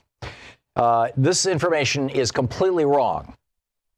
Completely wrong. It's not even true in Texas, which she also asserted. Said, I've been working 20 years in the no. And now I see from my Twitter feed, 3 or 4 different people tweeted to me, this one from J.C. Davis, saying, Tom, provisional ballot Susie is likely a troll trying to mislead us. She called the Stephanie Miller show, too, apparently with the same sales pitch. So my guess is that provisional ballot Susie is a Republican or is working for the Republicans, because this is clearly part of the Republican strategy, is to suppress the Democratic vote. And she sounded so sweet and so convincing. And that's the most pernicious and evil kind of distortion of our vote. I'm just horrified that kind of thing happened. I pushed back on it. Congressman Ro Khanna pushed back on it. Susie was like insistent. No, you have to tell people, all 50 states, just take your provisional ballot. Everything's going to be good. Just put your name on the back. You never have to worry about anything. Don't check. Right. It was all lies. Tony in Fort Myers, Florida. Hey, Tony, what's on your mind? Tony in Fort Myers? You're on the air? Tony is. Hey, just for everybody, right? We're getting a lot of first-time callers here. We have a 7 or 9 second, I forget how long it is, delay here in the studio. It's for an obscenity delay. So if somebody drops an obscenity, Sean can push a button and boom, that 9 seconds just vanishes before it even gets to air. So there's that. Plus, it takes a few seconds for the wonders of electronics to get the signal from here to Denver to the satellite uplink to the satellite to process it back down to your local radio station for your radio station to rebroadcast. So in net is, depending on whether you're watching TV or radio or whatever, there's a delay of typically between 10 or 12 seconds or as much as 20 or 30 seconds from the time that I say something to the time that you will hear it on the telephone. On the air. But if you're listening on the telephone, you're hearing it in real time, and we talk in real time. So when you call in, turn your TV down, turn your radio down, and just listen to the phone while you're on hold. Because when I put you on the air, you're live. You won't hear it on the radio for another 10 seconds, but you're live. And if I don't hear you, I'm going to hang up. Mike in West Palm Beach, Florida. Hey, Mike, what's on your mind? Hey, Tom, great show. And I'll take that Fort Myers airtime. I don't mind. Go for it. Down in Florida here, ground zero for resistance, and you had a great speaker talk about fascism and make the comparisons throughout American history, and that's the point that I need to have everybody believe. Acting as if Trump is something new. We can go back 50 years, 80 years, it does not matter. But the point about fascism, and I lump Mitch McConnell in this too, because there was no more of a power grab and a fascist move than the judicial move that he made. That you need to ask these Trump people, cut to the bone, to try to save them for this country, because if we don't, it'll be some kind of social civil war. And the point I'm trying to make, when you ask these people about treason that Donald Trump committed, or that you believe he committed, or if you ask about Brett Kavanaugh, whether or not he assaulted a woman or drank too much, you don't ask them whether or not these people did it. Ask them, what is your gut feeling if you found out it's true? And you're going to find out, because I've done this with Trump supporters, you're going to find out that it's not treason as long as you're beating Democrats. It's not assault as long as we're getting a conservative on the Supreme Court. And that's the argument you need to make at these people. The loss of reality and facts we know has been going on. We know about climate change. We know about science. We know about history. There's no such thing as history, science, or facts or reason with these groups. Trump will be gone. And when he's gone, we'll have the same remnant. And as you said, the word pernicious is especially good because it's the quiet, it's the Republican Mormons, it's the evangelical right who are playing the game of, let's say this, but it's all about the power grab. Yeah. And that's the only point I wanted to make. Yeah, well, you made it very well, Mike. Thank you very much. Amen. All I can do is second it. Jill in Great Falls, Montana. Hey, Jill, what's up? Hi, Tom. I wanted to point out that the woman that called in while Ro Khanna was on, encouraging people to vote provisional ballots, might be a troll, a Republican operative, doing this intentionally, because I've heard her on other call-in programs. Yeah. And I think that it's just done intentionally to confuse people about voting. Yeah, I'm with you. Shira, can you hear me in there? Yeah, Shira, we have Jill. We have this fabulous little phone system here that Shira is the lord and master of. It runs this thing, and it logs every single call. It keeps track of who called when and all that kind of stuff. That's why when you call in, if you've called before, Shira will simply say, "Hey, Jill," instantly because of the caller ID.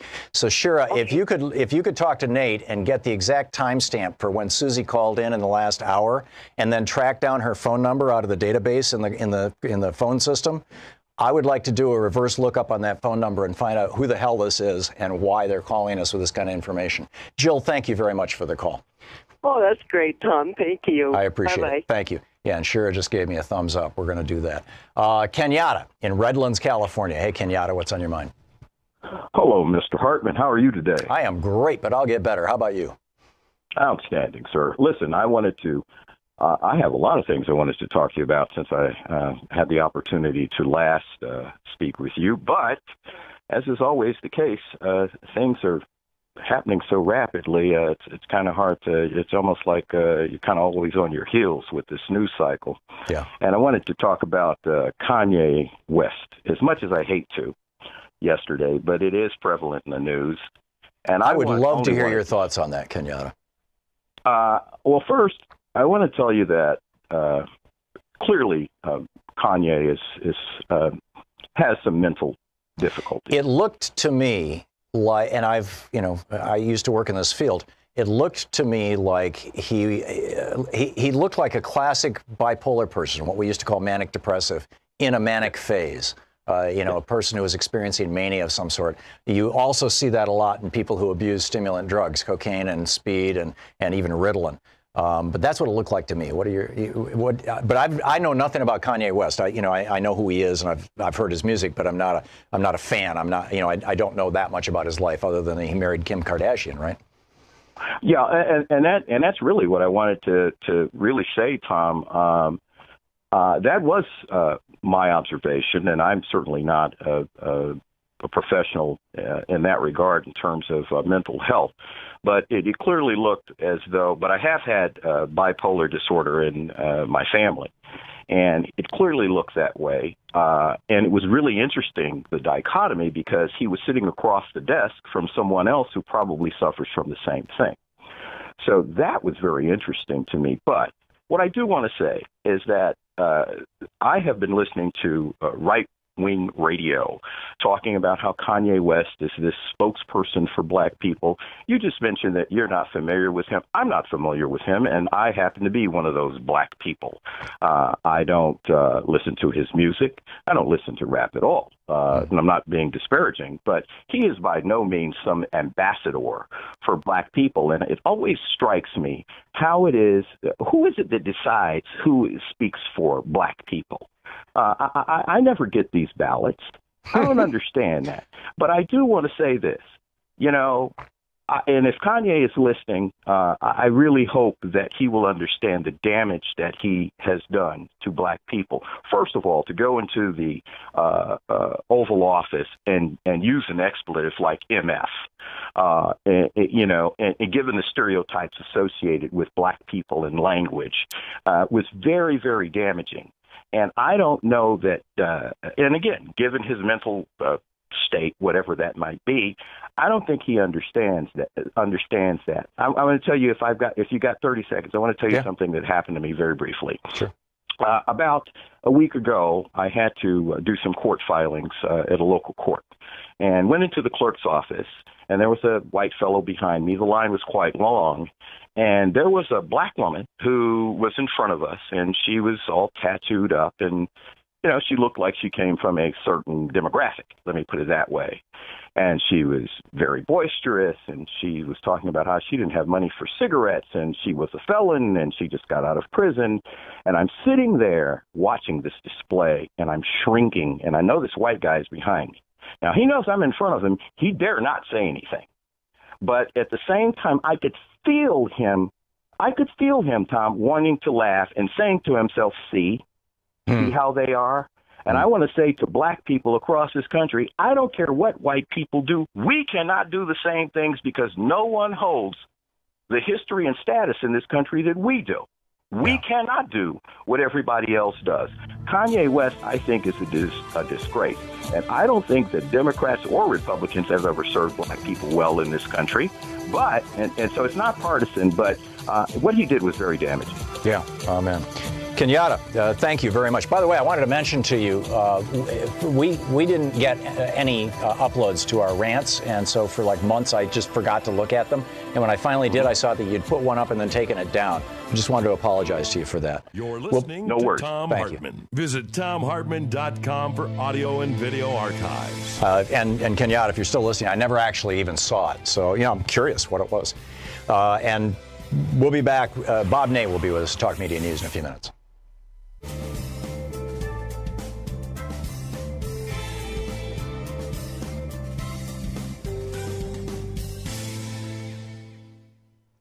And welcome back. Sheila in Winchester, Virginia. Hey, Sheila, what's on your mind? Good morning or afternoon. I just wanted to say I think we all need to keep our heads up. I guess I'm a little bit of an economic nut. I keep an eye on between the tariffs and things being done and hiring and layoffs. And I think by this time next year we could be in a recession. Oh, I think we will be. And I think it's going to be awful. But, I've been wrong before. I read your book. Yeah, the crash of 2016, yeah. I was off by a couple of years, but I think that scenario is actually playing out right in front of us. And in fact, there was a recession in 2016. It hit a lot of working people. They all knew there was a recession. It just didn't hit the stock market that badly.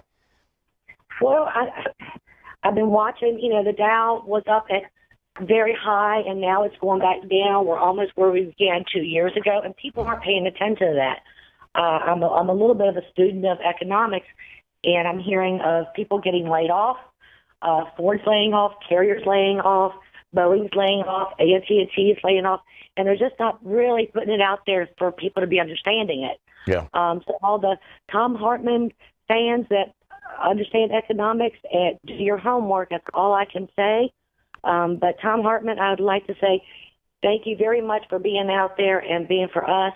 We really do appreciate you. Yeah. Well, thank you very much, Sheila. I appreciate the call. No, you have a good weekend. Thanks, you too. Okay. Let's see here. Johnny in Lamarck Tech, in Broadline, Massachusetts. Hey, Johnny. Thanks for watching us on YouTube. Hey. What's up? Hey, how you doing, Tom? I would just like to start a conversation on political correctness. Mm-hmm. By making a statement, my definition of political correctness would be political correctness is the attempt by a civilized, sophisticated society to eliminate, abolish, and discourage the social intolerances of misogyny, homophobia, xenophobia, racism, anti-Semitism, and etc.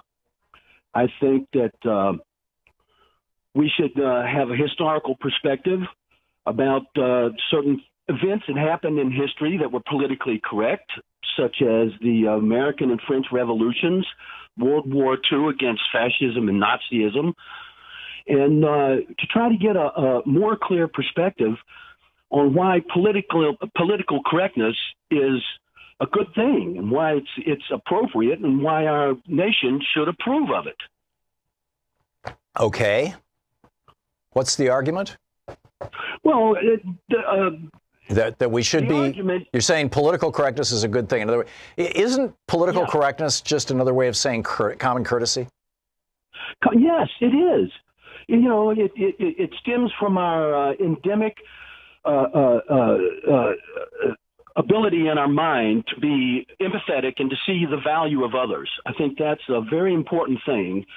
And the reason I'm talking about this is because I hear Trump and Trump supporters constantly criticizing political correctness and vilifying it as if it's right, because they want to be bad. discourteous. They want to be, they want to use racist language. They want to use things like that and sexist language, misogynistic language. They want to be able to do that and not be challenged. And absolutely. Yeah. No, I'm with you, Johnny. I'm with you. So your appeal is out there. Your challenge is out. I got to run, but because we're hitting a break here, and we're going to check in with Bob Ney with Talk Media News in just a minute. So stick around. It's coming up on 10 minutes before the hour.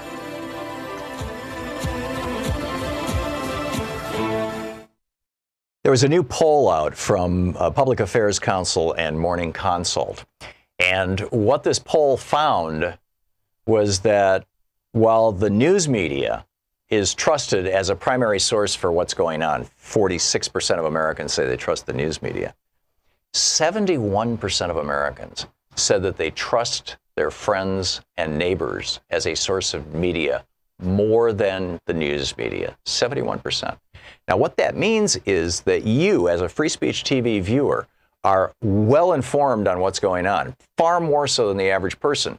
So you have an opportunity now to be the news source for your friends, your neighbors, your family, whether it's on Facebook or talking to people at the store or your next door neighbors or whatever it may be. And you have an opportunity to let them know about this great news source here, Free Speech TV. Tell them how they can find it. You can go to freespeech.org. You can find all the places where people can watch Free Speech TV. Thank you. Want to connect with the show online? You can find the Thom Hartmann Program on Facebook, Twitter, and Instagram. /.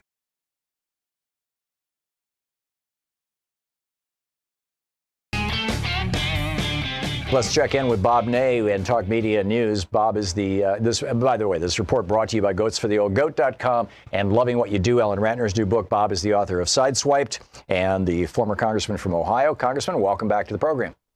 Well, thank you, Tom. Always a pleasure. So what's at the top of your list in the news of the day, Bob? Well, having lived in Saudi Arabia, in Jeddah, Saudi Arabia myself, and of course, as you know, I lived in Iran also.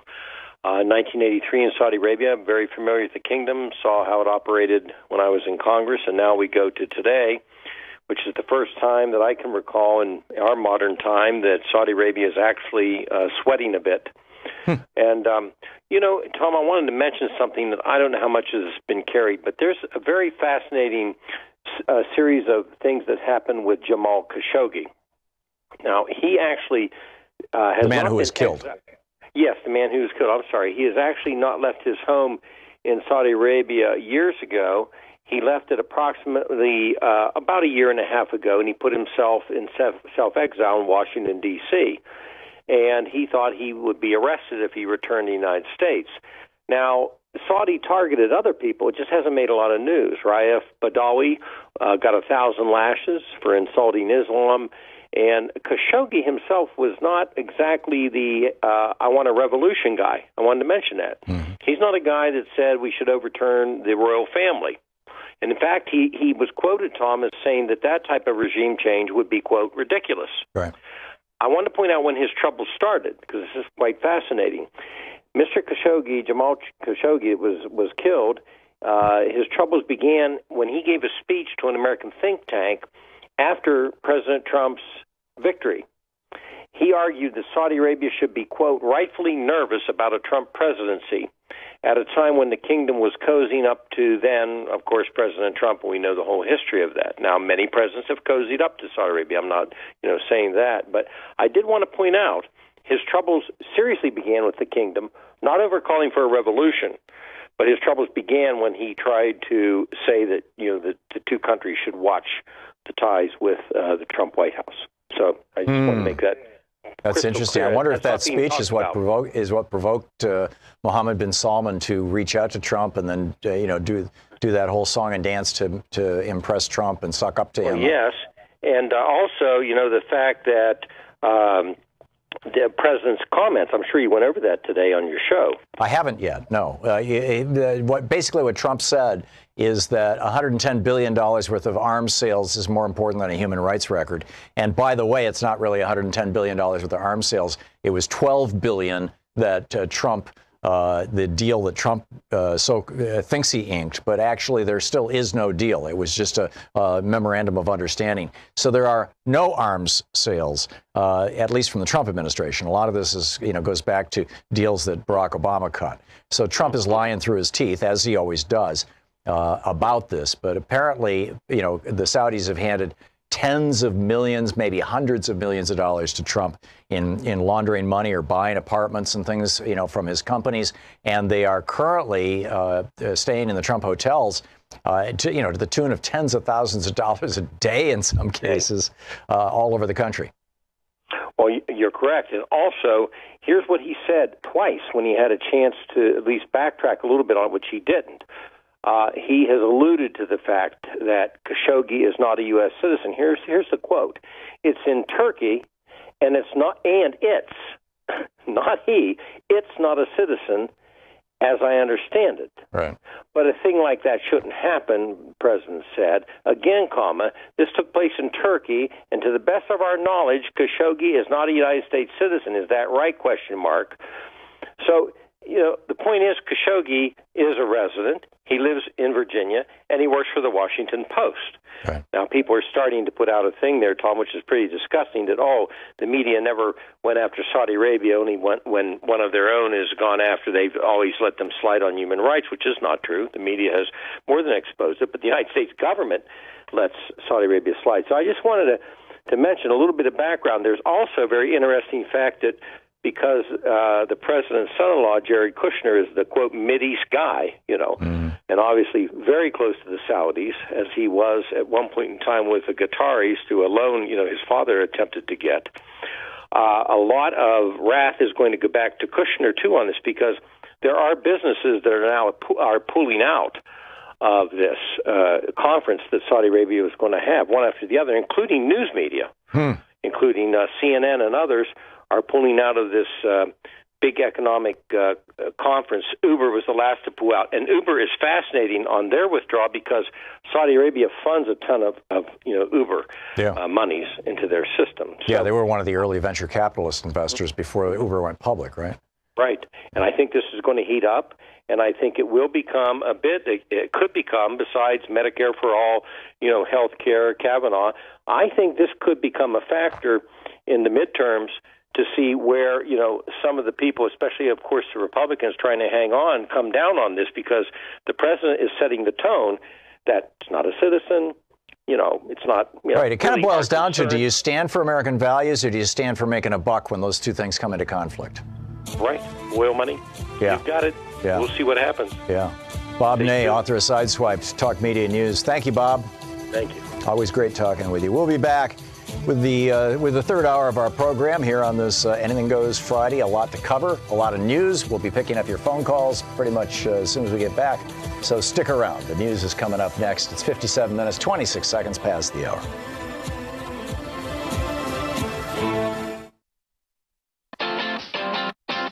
You're listening to Thom Hartmann.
There was a new poll out from Public Affairs Council and Morning Consult. And what this poll found was that while the news media is trusted as a primary source for what's going on, 46% of Americans say they trust the news media, 71% of Americans said that they trust their friends and neighbors as a source of media more than the news media, 71%.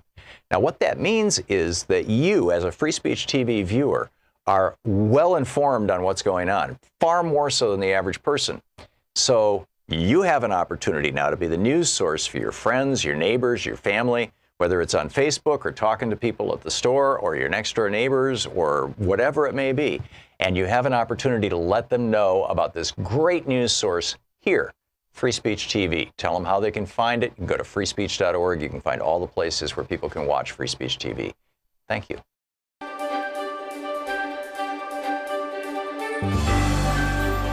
Today we're reading from Threshold, the progressive plan to pull America back from the brink by Thom Hartmann. And this is from Chapter 2, The Economy. The epigraph, Woody Guthrie's saying, some men rob you with a six-gun, others rob you with a fountain pen. The title, the opening part of this chapter, The Coup of the Elites. The election of 1992 pitted Bill Clinton against George H.W. Bush. While Bush was running as a conservative who was compassionate enough to hope for 1,000 points of privatized non-governmental light, Clinton campaigned as an unabashed FDR, believing in government as a solution liberal.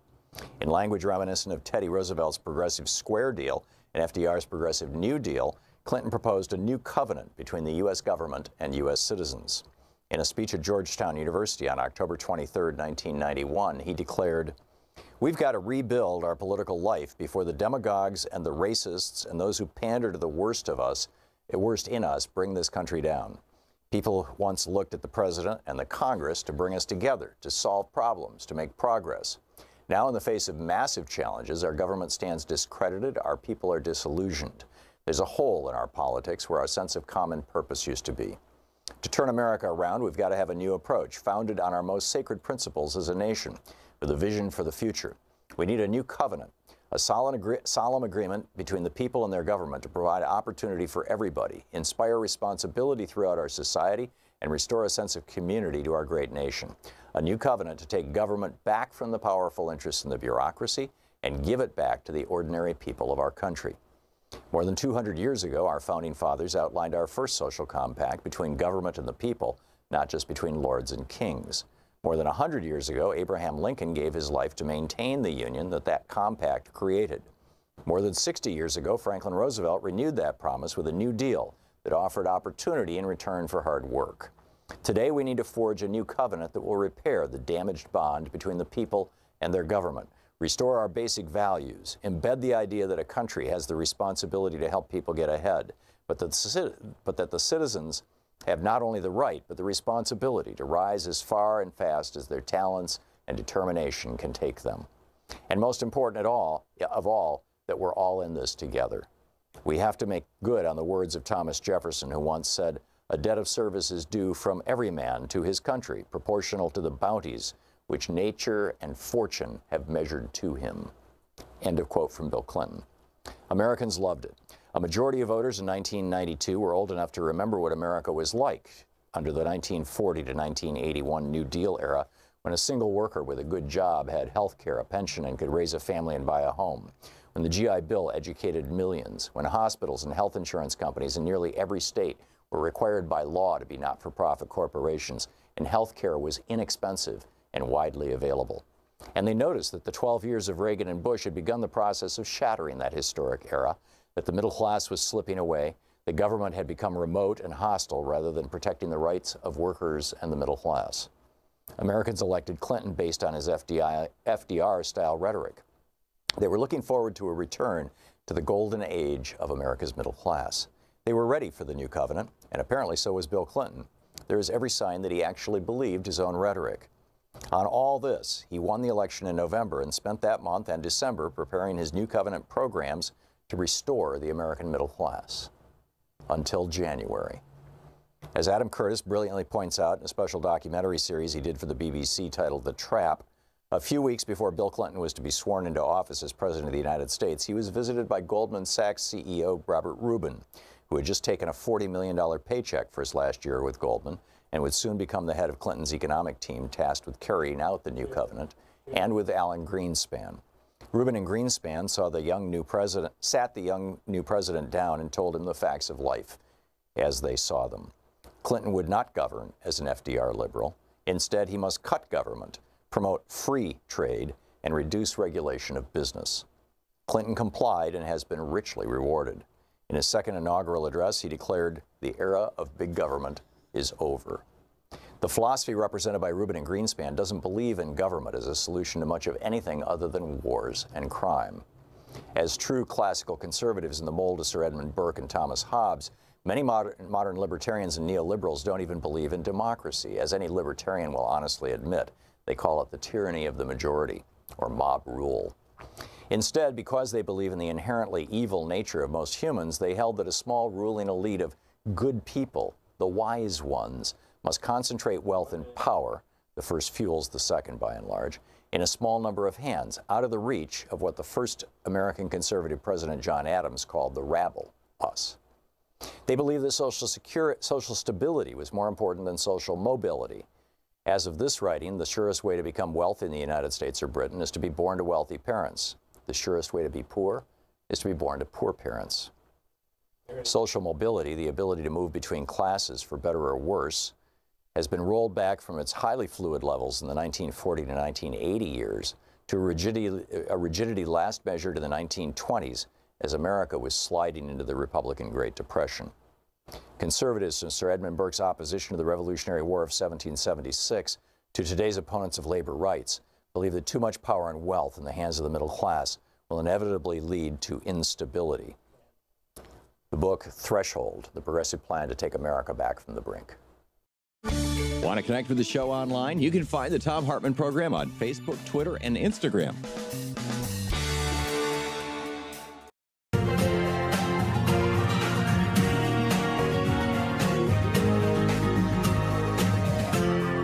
This is the Thom Hartmann Program. Welcome back. Thom Hartmann here with you. It is the third hour of our program. It's Anything Goes Friday.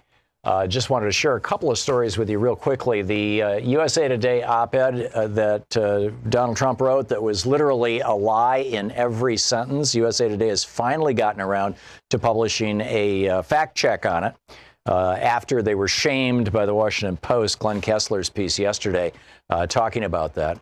This is pretty pathetic for Gannett. And in fact, we had a caller in the first hour of the program, as I recall, talking about how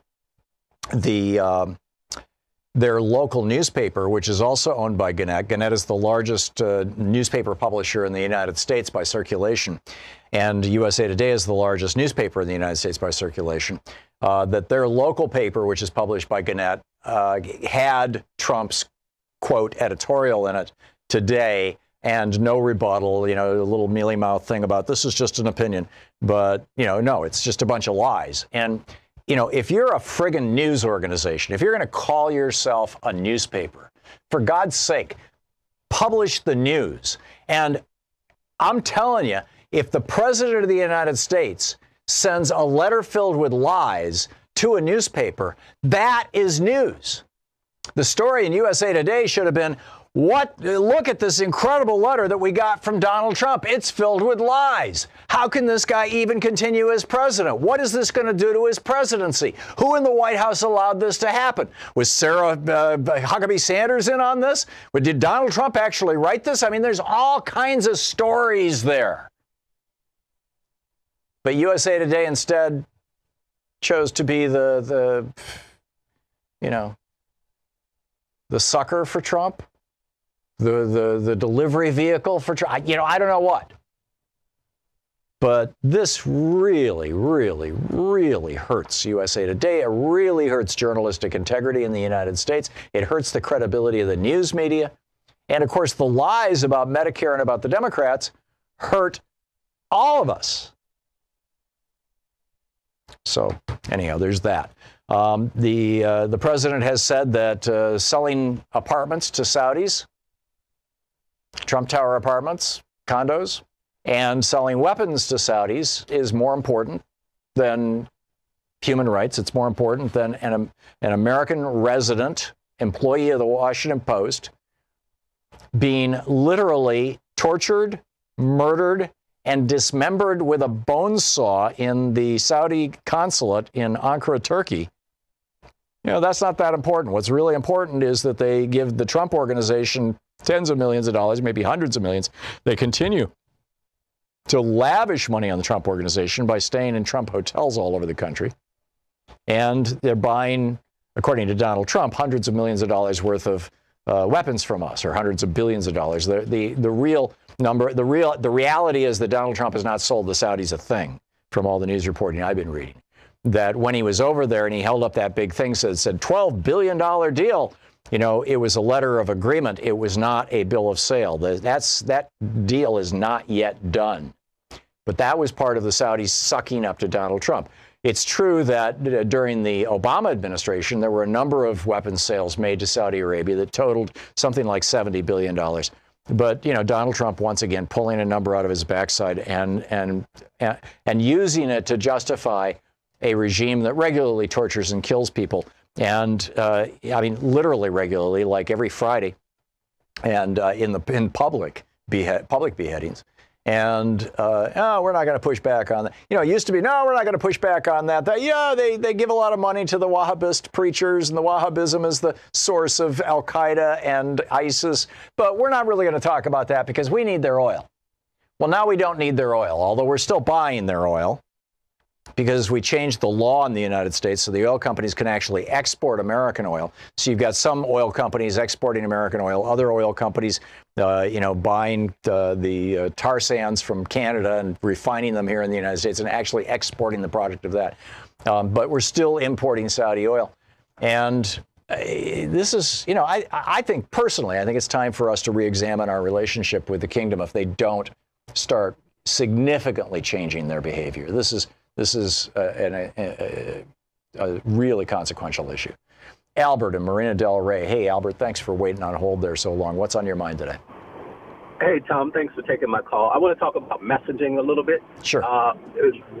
Pre-message, so messaging before if I was running for Congress or some office, all I would be talking about is the corruption, and then, you know, leading up to the election and post-election, all Democrats should be talking about is Medicare, and Medicare for all specifically.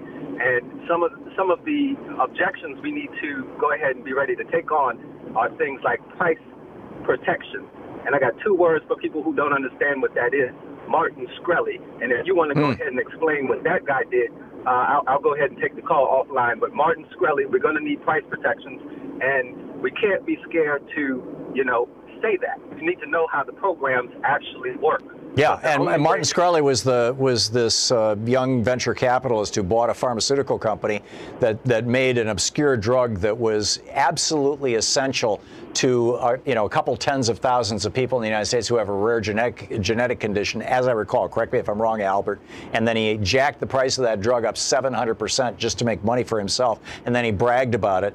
He's in jail right now for fraud because he also runs a venture capital firm that was apparently, engaging in fraudulent behavior. I would add another name to that, and I believe her name is Heather Bresch, which is Joe Manchin's daughter, who is the CEO of the company that sells EpiPens, and she jacked the price on those things up. Another vitally important thing for people who have allergies. Making sense, Albert? That is correct, Tom. And also, like I said, we can't be scared to. That's the only way you're going to be able to control costs. But also with Medicare, it would be criminal, and I would say it would be criminal if we don't worry about the supply of doctors, and people going into the healthcare profession understand that there should be price protections, and we should subsidize their education, because the only way you're going to truly long-term cover costs is to have more people giving care. I agree. We should also, by law, stop the AMA from limiting the number of people who can graduate from medical schools in the United States. This lockdown monopoly the AMA has had, operating as a union, basically, only it's kind of the worst aspect of unionism. Limiting the supply of labor to drive up the price of that labor is not doing any kind of favor to the American people. Albert, thank you. Spot on. Laura in Chicago. Hey, Laura, what's up? Yeah, hi. So I'm Dr. Laura Chamberlain. I'm with Clean Count Cook County. I'm an actual election integrity activist. I'm not, what's your name? You're not a troll? Okay. Yeah, I'm not a troll. I'm not a troll. So I wanted to talk to you about what people can do if they find that they have been purged from the voting rolls. Right. There are things that they can do. So if you discover in advance of November 6th that you have been purged, we're asking everybody to check your voting registration online.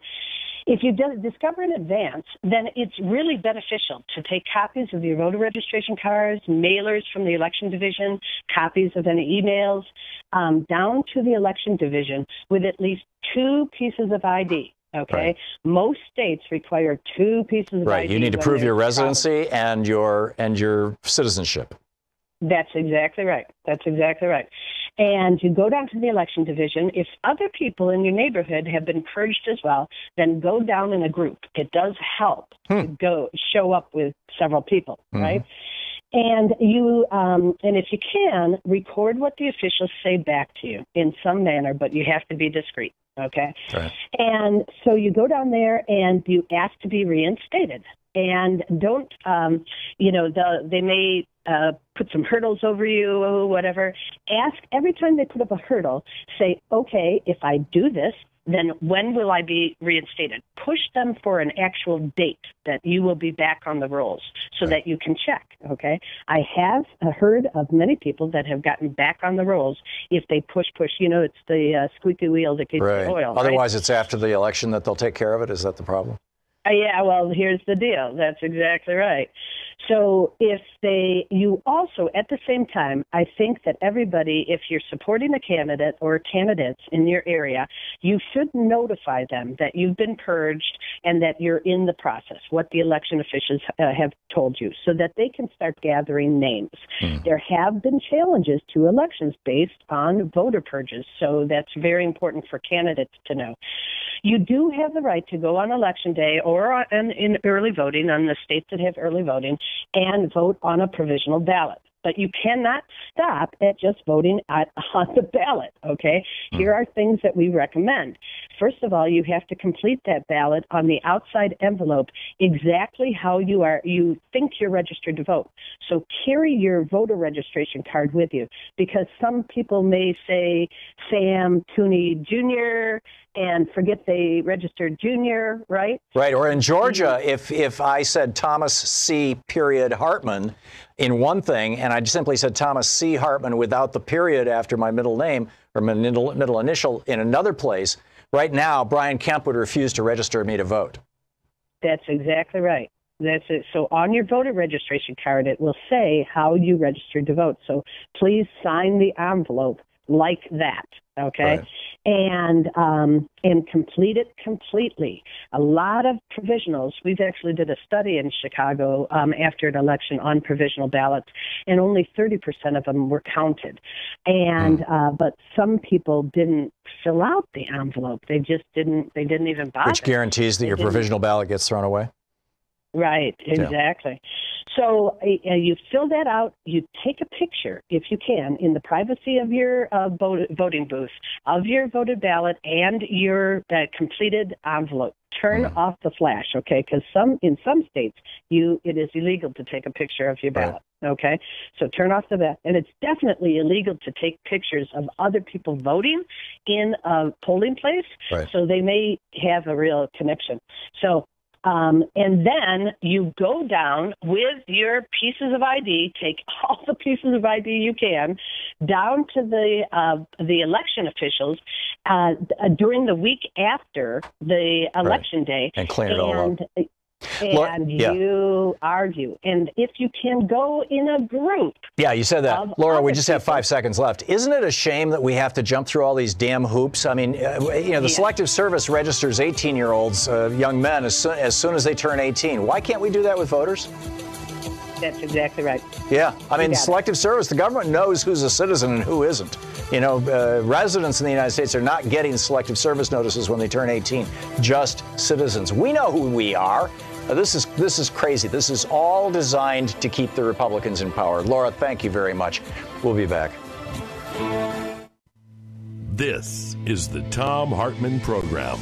It's 18 and a half past the hour. We'll be back with more of your calls on Anything Goes Friday right after this.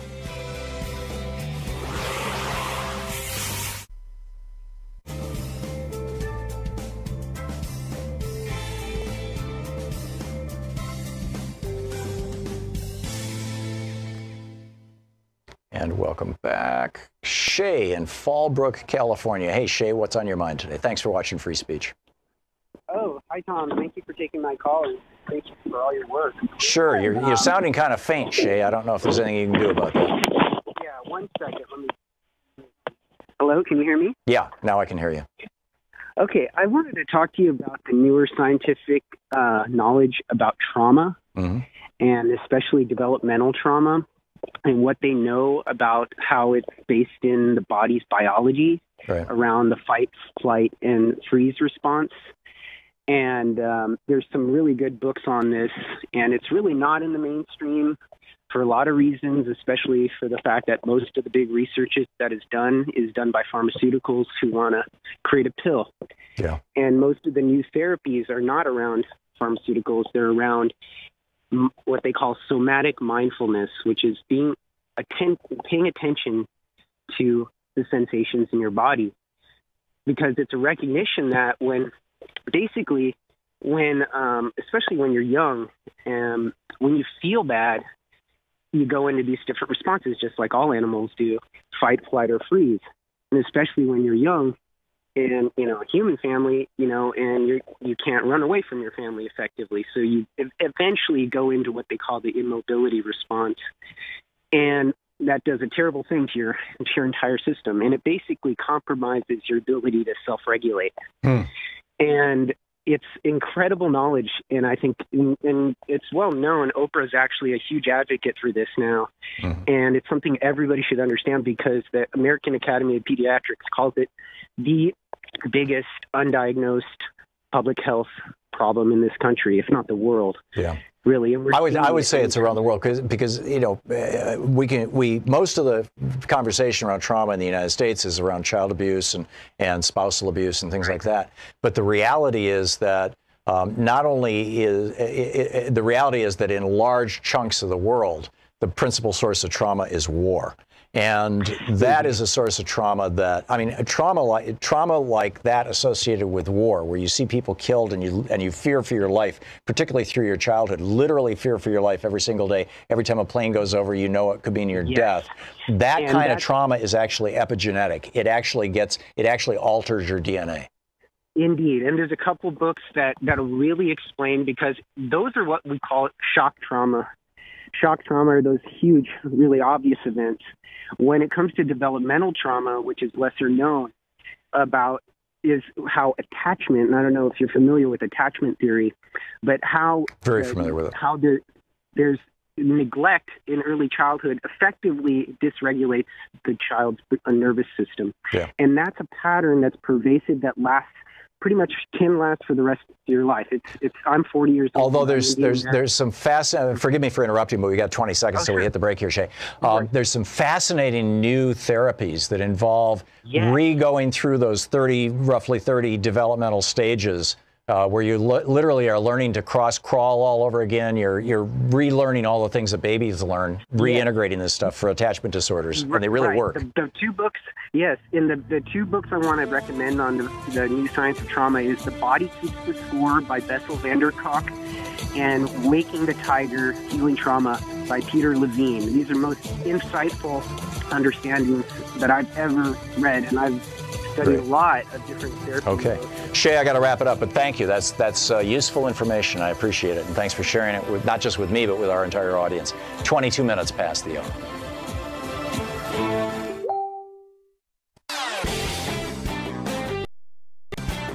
There was a new poll out from Public Affairs Council and Morning Consult. And what this poll found was that while the news media is trusted as a primary source for what's going on, 46% of Americans say they trust the news media, 71% of Americans said that they trust their friends and neighbors as a source of media more than the news media, 71%. Now, what that means is that you, as a Free Speech TV viewer, are well informed on what's going on, far more so than the average person. So you have an opportunity now to be the news source for your friends, your neighbors, your family, whether it's on Facebook or talking to people at the store or your next door neighbors or whatever it may be. And you have an opportunity to let them know about this great news source here, Free Speech TV. Tell them how they can find it. You can go to freespeech.org. You can find all the places where people can watch Free Speech TV. Thank you. Want to connect with the show online? You can find the Thom Hartmann Program on Facebook, Twitter, and Instagram.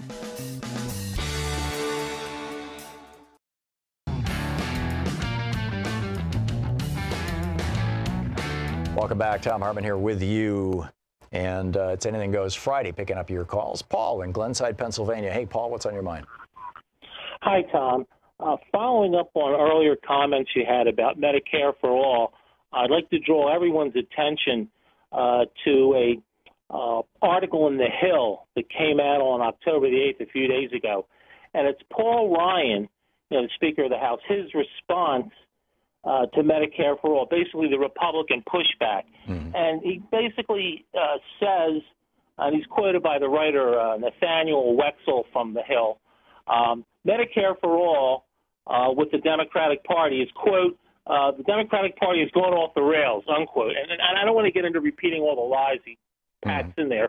But what I really want to point out is in the guts of the article, what's most disturbing, and again, following up on things that you've been saying about Medicare for All and the lies in the, what was it, USA Today op-ed. Yeah. This is the quote from the writer, Nathaniel Wexel. Medicare for All has become increasingly popular among Democrats and is now favored by many of the party's potential 2020 presidential candidates. However, many congressional Democrats have yet to completely embrace the idea, and while Senator Bernie Sanders has sponsored a Medicare for All bill, there's no real push for it in Congress, unquote.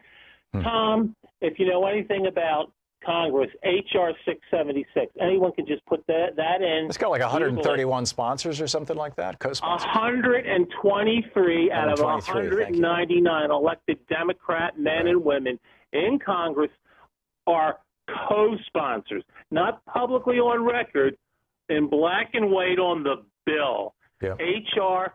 676. And not only that, this bill's been introduced maybe every year for the last 5 or 6 years. Oh, no, John Conyers started introducing H.R. 676 at least a decade ago and maybe longer. I mean, it was probably 12, 13 years ago. He was on this show on a regular basis promoting that legislation. So what you have, Tom, is not just the complicity of USA Today with this agitprop, this pushback. What I see is a pattern. As soon as President Obama came out and asserted his leadership of the Democratic Party and said he sees Medicare for All, he sees college education tuition-free, community college education tuition-free, issues like that, it is no longer a bizarre socialist thing going on. It is the leader of the Democratic Party saying, these are our issues. Amen. And we also need to point out to people, we are literally the only developed country in the world that doesn't cover, for health care, doesn't cover all of its citizens at low cost or essentially for free. And it's time for us to do it. Paul, thank you. Thank you. You're listening to the Thom Hartmann Program. Call 202-808-9925. We'll be back after this break at the bottom of the hour with more of your calls on Anything Goes Friday.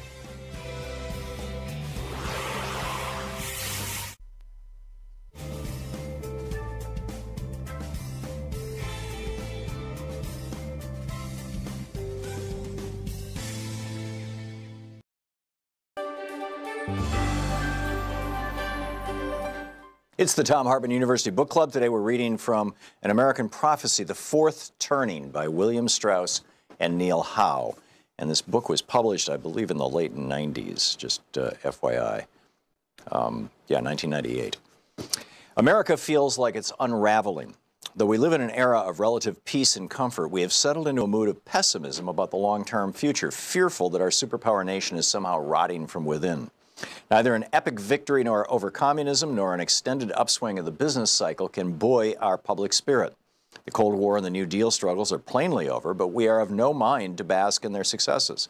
The America of today feels worse in its fundamentals than the one many of us remember from our youth, a society presided over by those of supposedly lesser consciousness. Wherever we look, from L.A. to D.C., from Oklahoma City to Sun City, we see paths to a foreboding future. We yearn for civic character, but satisfy ourselves with symbolic gestures and celebrity circuses. We perceive no greatness in our leaders, a new meanness in ourselves. Small wonder that each new election brings a new jolt, its aftermath, a new disappointment. I'd add this was at the height of the Newt Gingrich and impeachment and all that kind of craziness. Not long ago, America, which is the predecessor, has really set up Donald Trump. Not long ago, America was more than the sum of its parts. Now it is less. Around World War II, we were proud as a people, but modest as individuals. Fewer than 2 people in 10 said yes when asked, "Are you a very important person?" Today, more than 6 in 10 say yes. Where we once thought ourselves collectively strong, we now regard ourselves as individually entitled. Yet even while we exalt our own personal growth, we realize that millions of self-actualized persons don't add up to an actualized society. Popular trust in virtually every American institution, from business and governments to churches and newspapers, keeps falling to new lows. Public debts soar, the middle class shrinks, welfare dependencies deepen, and cultural arguments worsen by the year. We now have the highest incarceration rate and the lowest eligible voter participation rate of any major democracy in the world. Statistics inform us that many adverse trends, crime, divorce, abortion, scholastic aptitudes, may have bottomed out, but we're not reassured. Optimism still attaches to self, but no longer to family or community. This is the consequence of Reaganism. Most Americans express more hope for their own prospects than for their children's or the nation's. Parents widely fear that the American dream, which was there solidly for their parents and still there barely for them, will not be there for their kids. Young householders are reaching their mid-30s, never having known a time when America seemed to be on the right track. Middle-aged people look at their thin savings accounts and slim to none pensions, scoff at an illusory Social Security trust fund, and try not to dwell on what a burden their old age could become. Seniors separate into their own leisure world, recoiling at the lost virtue of youth while trying not to think about the future. We perceive our civic challenge as some vast, insoluble Rubik's Cube. Behind each problem lies another problem that must be solved first, and behind that lies another and another ad infinitum. To fix crime, we have to fix the family, but before we do that, we have to fix welfare, and that means fixing our budget, and that means fixing our civic spirit, but we can't do that without fixing moral standards, and that means fixing our schools and churches, and that means fixing the inner cities, and that's impossible unless we fix crime. There's no fulcrum upon which to rest a policy lever. People of all ages sense that something huge will have to sweep across America before the gloom can be lifted. But that's an awareness we suppress. As a nation, we're in deep denial. While we grope for answers, we wonder if analysis may be crowding out our intuition. The reward of the historian is to locate patterns that recur over time and to discover the natural rhythms of social experience. In fact, at the core of modern history lies this remarkable pattern. Over the past 5 centuries, Anglo-American society has entered a new era, a new turning, every 2 decades or so. At the start of each turning, people change how they feel about themselves, the culture, the nation, and the future. Turnings come in cycles of 4.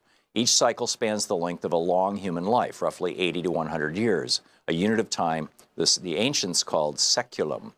Together, the 4 turnings of the seculum comprise history's seasonal rhythm of growth, maturation, entropy, and destruction. The first turning is a high, an upbeat era of strengthening institutions and weakening individualism, where a new civic order implants and the old values regime decays. The second turning is an awakening, a passionate era of spiritual upheaval when the civic order comes under attack from a new values regime. The third turning is an unraveling, a downcast era of strengthening individualism and weakening institutions when the old civic order decays and the new values regime implants. And the fourth turning is a crisis, a decisive era of secular upheaval when the values regime propels the replacement of the old civic order with a new one. Each turning comes with its own identifiable mood. Always these mood shifts catch people by surprise. In the current seculum, the first turning was the American high of the Truman, Eisenhower, and Kennedy presidencies.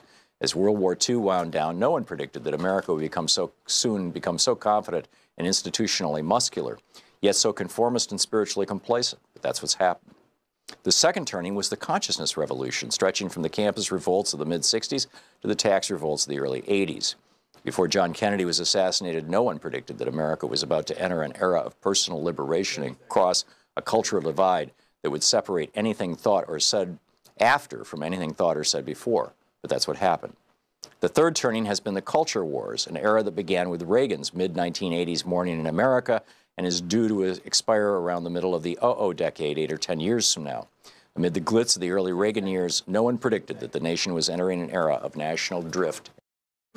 Want to connect with the show online? You can find the Thom Hartmann Program on Facebook, Twitter, and Instagram.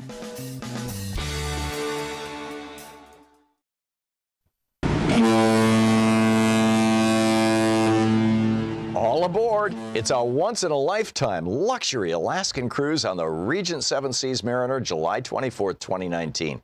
For more information, Keen Luxury Travel, 800-856-1155. And did I mention we'll be getting active on board That's a with good one, special Sean. events. 34 with minutes yours past truly. the hour. Welcome back. Thom Hartmann here with you. Kazumi in Seattle. Hey, Kazumi, what's on your mind today? Hi. Love your show, Tom. I have stage 3 breast cancer. Oh, I'm so sorry.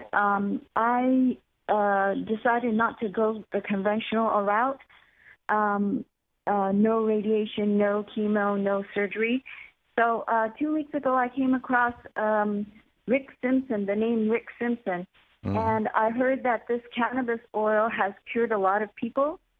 So I'm just wondering, now just going to the stores here in Washington, I found an oil, and they said it was the Rick Simpson oil, but I'm wondering, do you know anything about it? And I'm worried about if these people have, how do I say, like made it correctly, right. Without pesticides and things like that. I'm worried about that because there is a stamp, I think, that the state gives with certain products in the shop.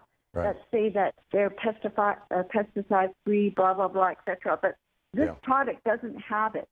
But I don't know if that means anything because the lady at the shop said that it costs $10,000 a month for these companies to get this label.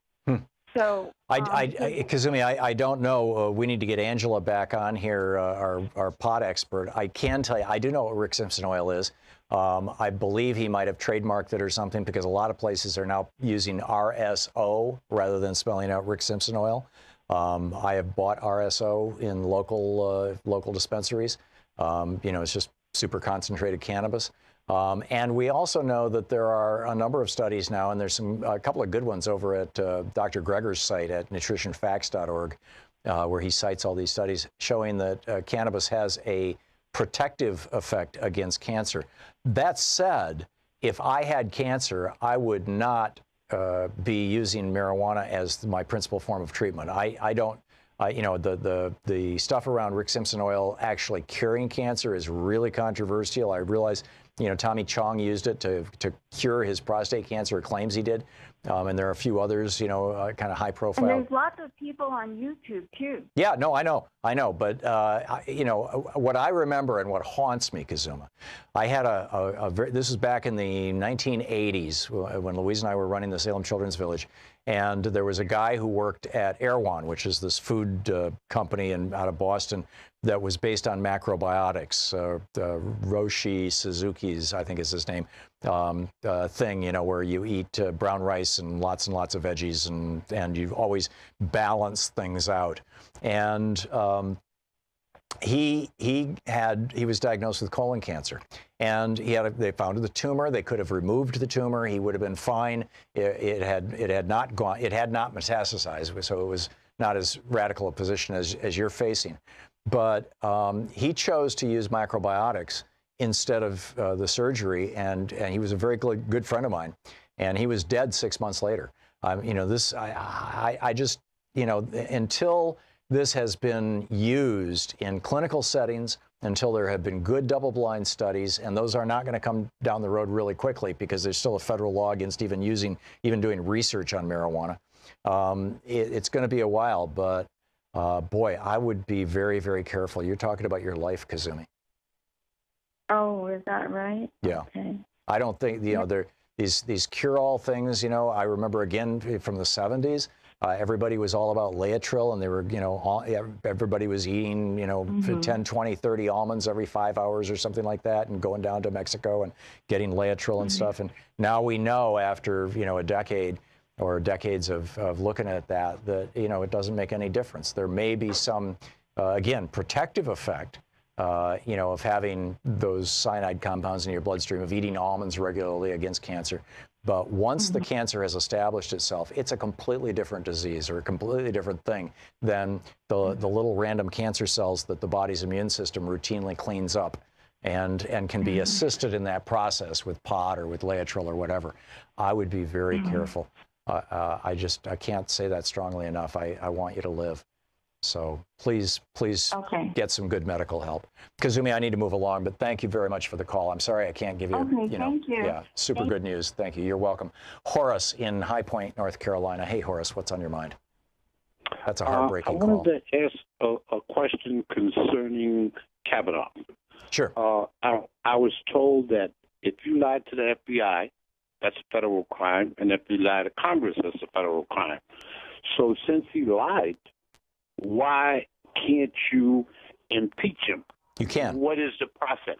Why? The process is that a majority of the members of the House of Representatives have to vote to impeach. There has to be, first of all, you have to have somebody draft the articles of impeachment, which is basically an indictment. It's here's the crime he committed, here's when he committed it, here's how he committed it, here's the proof that he committed it, here's what makes it irrefutable, here are the witnesses. This is our bill of impeachment. You put that forward in the House. Some member of the House of Representatives puts that forward. The Speaker of the House then has to, it presumably goes through committee. I'm not sure which committee, but it goes through a committee, maybe Judiciary, and then it comes to the floor of the House. The Speaker of the House, in this case it'd be Paul Ryan, would have to say, yes, I will allow a vote on this, and there's no way in hell Paul Ryan's ever going to do that, but he may not be Speaker in a few months. The Speaker of the House then says, okay, here's the vote. You hold the vote. If the majority, a simple majority of members of the House of Representatives vote yes, then Judge Kavanaugh at that point would be considered impeached, but he would not be removed from office. He would still be a judge on the Supreme Court, just like Bill Clinton and Andrew Johnson were both impeached, but neither one of them were removed from office. Then it moves to the Senate. The impeachment is merely a statement by the House of Representatives that we think this guy is guilty, and here is our proof, right? In other words, it's like a prosecutor's opening statement in a trial. That's what the impeachment of the House is. And then it moves to the Senate, where the Senate actually conducts an actual trial. It's presided over by the Chief Justice of the Supreme Court. It would be John Roberts in this case.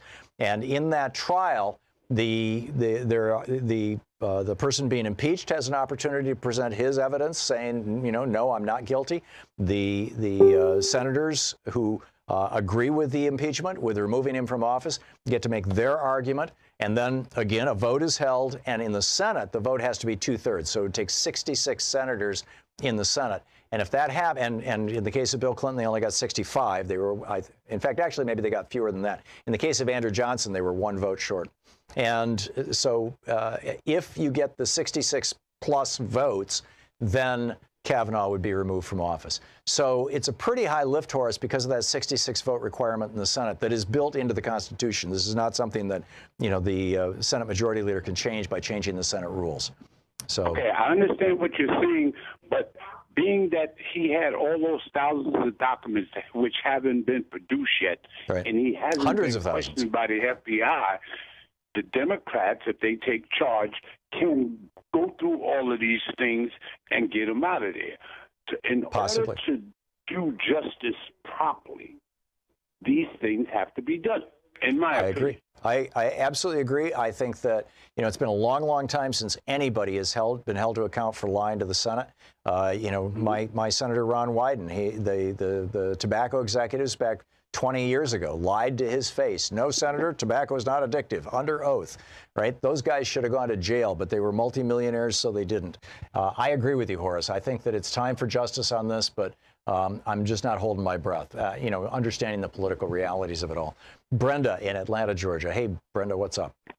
I wanted to talk about the Kavanaugh, and Director Wray defended his limited probe. In it, he goes on to say that it was a standard limited probe. Then he would not be direct on how much the White House influenced what he asked. Right.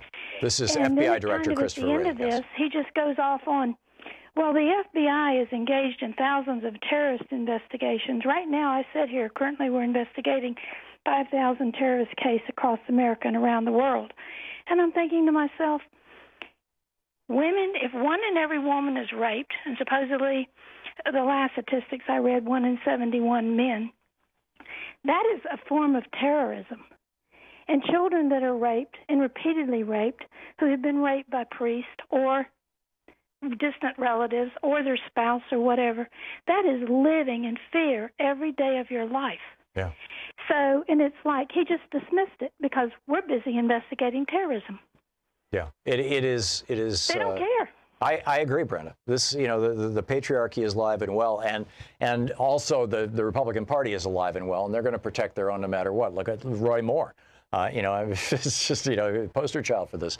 And which brings us back to Horace's conversation. What do we do about it? And, one thing that can be done is to impeach the guy. But I also agree with your point that we need to redefine terrorism.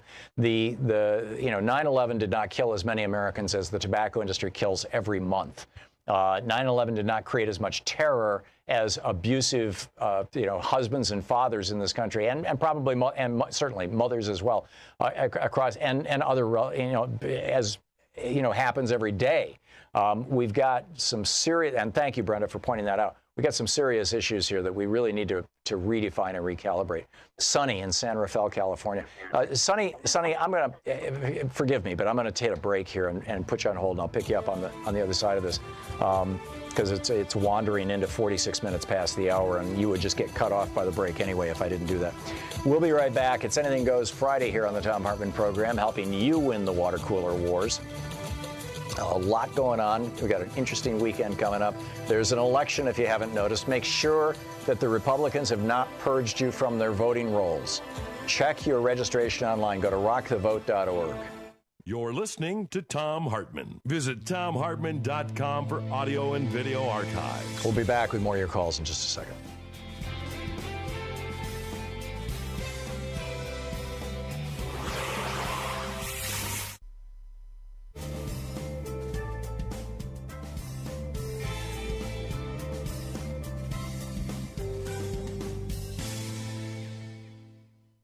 And welcome back. Sonny, watching Free Speech TV in San Rafael. Hey, Sonny, what's on your mind?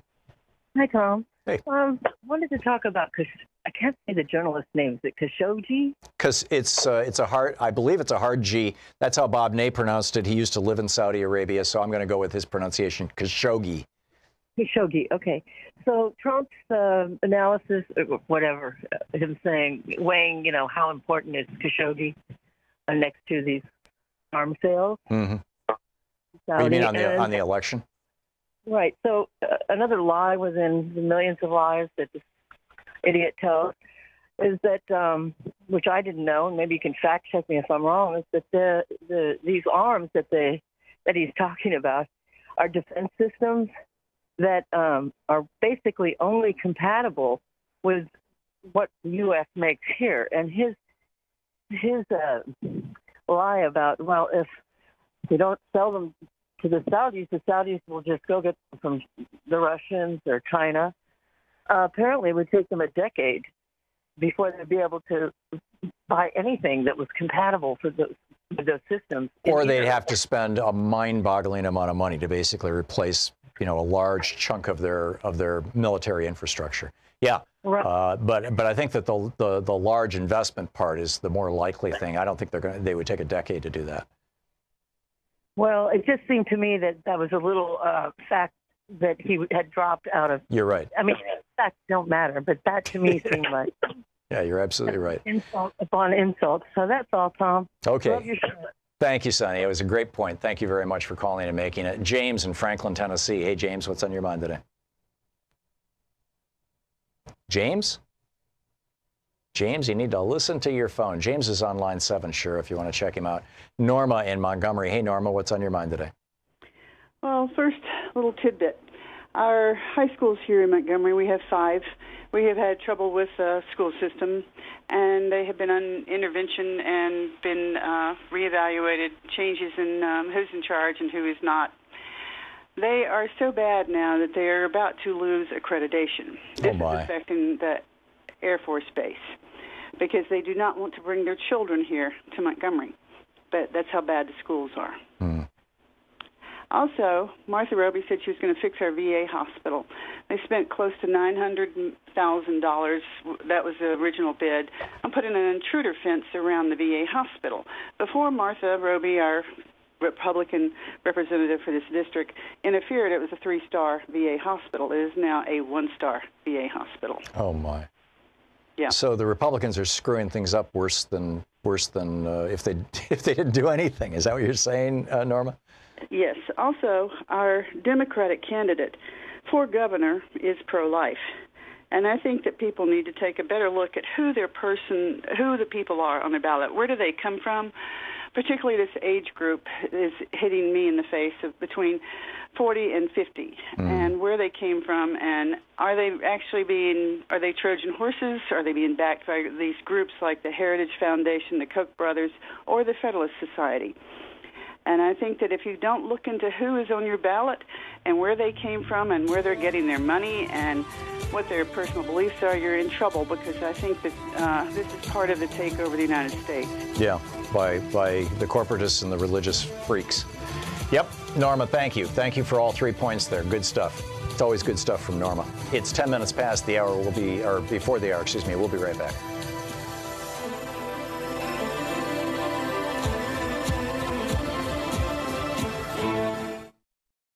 There was a new poll out from Public Affairs Council and Morning Consult.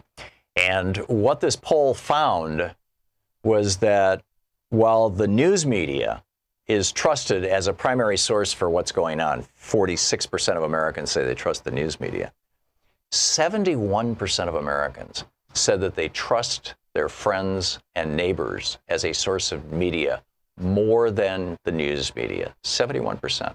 Now, what that means is that you, as a Free Speech TV viewer, are well informed on what's going on, far more so than the average person. So you have an opportunity now to be the news source for your friends, your neighbors, your family, whether it's on Facebook or talking to people at the store or your next door neighbors or whatever it may be. And you have an opportunity to let them know about this great news source here, Free Speech TV. Tell them how they can find it. You can go to freespeech.org. You can find all the places where people can watch Free Speech TV. Thank you. Want to connect with the show online? You can find the Thom Hartmann Program on Facebook, Twitter, and Instagram.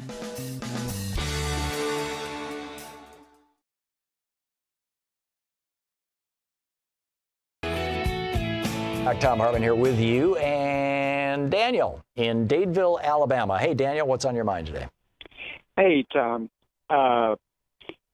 First of all, I'd like to appreciate your show. And second of all, I care about all the people from Mexico Beach all the way through the Virginias. Yeah. My question is, and maybe you can enlighten me, I'm worried about how the cleanup and what they're going to do with the debris that is left over. Where is that going to go? Is it going to wind up in the Gulf of Mexico or landfills? Or... I would guess it'll wind up in landfills, Daniel, but that's a really good question I have never thought to ask. It's got to be an issue, and it's got to be an issue that's been dealt with in the past. I mean, this is a part of the world where we regularly see hurricanes that are massively destructive, although they're getting worse and worse. I remember a news story after Hurricane Sandy out in New Jersey that some landfills were being inappropriately, they were dumping storm debris in these landfills in a way that was not consistent with the law or proper environmental practices. But I can't remember any more details than that. So, but Daniel, I just don't know. That's a good question. Maybe somebody listening will know. We'll get the word out there. Thank you, Daniel, for the call. Maya in Highland Park, Illinois. Hey, Maya, what's up? You want to talk about Rick Simpson oil? Yes, I have leukemia, and 2 years ago, I went on the Rick Simpson oil and found that it was you have to get up. You have to work yourself up to a whole gram a day. Right. And that's and in Illinois it's legal, and so I wanted to make sure that it was, as she said, it was, nothing wrong with it, nothing tainted. So to get it legally, it's $80 a gram. $80 a gram per day is a lot of money. Yeah. And after a year, my numbers were still the same. So finally, I said, well, I'm going to go broke here. So I went to a different doctor, and I went on chemo. And the first month, because my cells were covered with THC, my numbers went back down to normal. I went right into remission. It's amazing. So you can't say that it didn't do anything for me, but it didn't help me enough. I had to still go on the chemo, which I have to take every day for the rest of my life. I'm a serious case, but I survived it, and it's So you think, and I've seen this with my own eyes in my own family. When Louise went through chemotherapy for breast cancer, she was also smoking pot for the nausea, and I think it was helping her in ways beyond just the nausea, but it was fabulously successful for that. You're suggesting that the Rick Simpson oil, along with chemotherapy, was more effective than, in your opinion or your experience, chemotherapy alone was? Absolutely. Okay. Thank you for that, Maya. If you're using conventional treatments and then augmenting them with natural things, and I realize there are some cancer doctors who don't like that, but and there are others who are enthusiastic about it. Louise had one of each. She had one regular oncologist who was like, don't take anything else. And then she had another oncologist who Ellen Ratner hooked us up with, who is up in New York. He's a regular MD and, specializes in cancer. But he said, oh, here, take this. And he's, you want to take turmeric and you want to take magnesium and you want, and you want to smoke some pot and, all this kind of stuff. And, thank God she got through it okay. It's been more than 5 years now. And I'm so glad to hear that you're in remission, Maya. Thank you. Plus, I might say that I'm a registered nurse, so I worked for about 50 years as a registered nurse, so I know what I'm talking about, too. There you go. Thank you very much. Thank you, Maya. Thanks for adding that. I appreciate it. Steve in New Boston, Michigan. Hey, Steve, what's on your mind today? Hey, Tom. I heard. Whoop. Hang on just a second, Steve. I'm sorry. I hit a button by accident. Okay, you're back on the air. Yeah, you're back on the air. Yeah, I'm calling in about the people who were talking about RSO. Mm-hmm. I myself use RSO for chronic pain. I've got a broken back and severe nerve damage. Oh, well, that's, science proves that. This got me off of the opioids, and I'm doing better now. But I wanted to share something. Anybody who needs information on all things cannabis can go to a site, www.green-flower.com, and you can find out everything you need to know from this company. I have learned so much from these people. So this is not your company, Steve? No. It's it's a just website. A resource? Yeah, they're out of California, and they're very knowledgeable. I don't think there's anybody has as much knowledge about cannabis as these people have. And you can go onto their site, and there's all kinds of different topics you can click on, and you can learn the things that you need to learn. Yeah. Okay, good. Thank you very much. Very, very helpful. Yeah, good talking to you. And remember, in November, vote Democrat. Yeah, well, remember in November, vote. I mean, double check your voter registration. Thank you, Steve, for the call. My apologies to the people still holding online. I will be back on Monday, Lord willing, and the creek don't rise, and we will continue these conversations. There's so much going on in the world right now. It's really important that we know what's going on. Please, one of the things that we have learned in the last couple of weeks is that people tend to believe their friends and family about the news. About 70% of people consider friends and family a more authoritative source of news. Only 40% consider the news to be an authoritative source of news. So if you're well informed, and if you're listening to this show, I believe you are, please start telling people what you know and tell them about the news sources. Get out there, get active, tag. You're it. Have a wonderful weekend. We'll see you on Monday. You've been listening to Thom Hartmann. For audio and video archives, visit thomhartmann.com.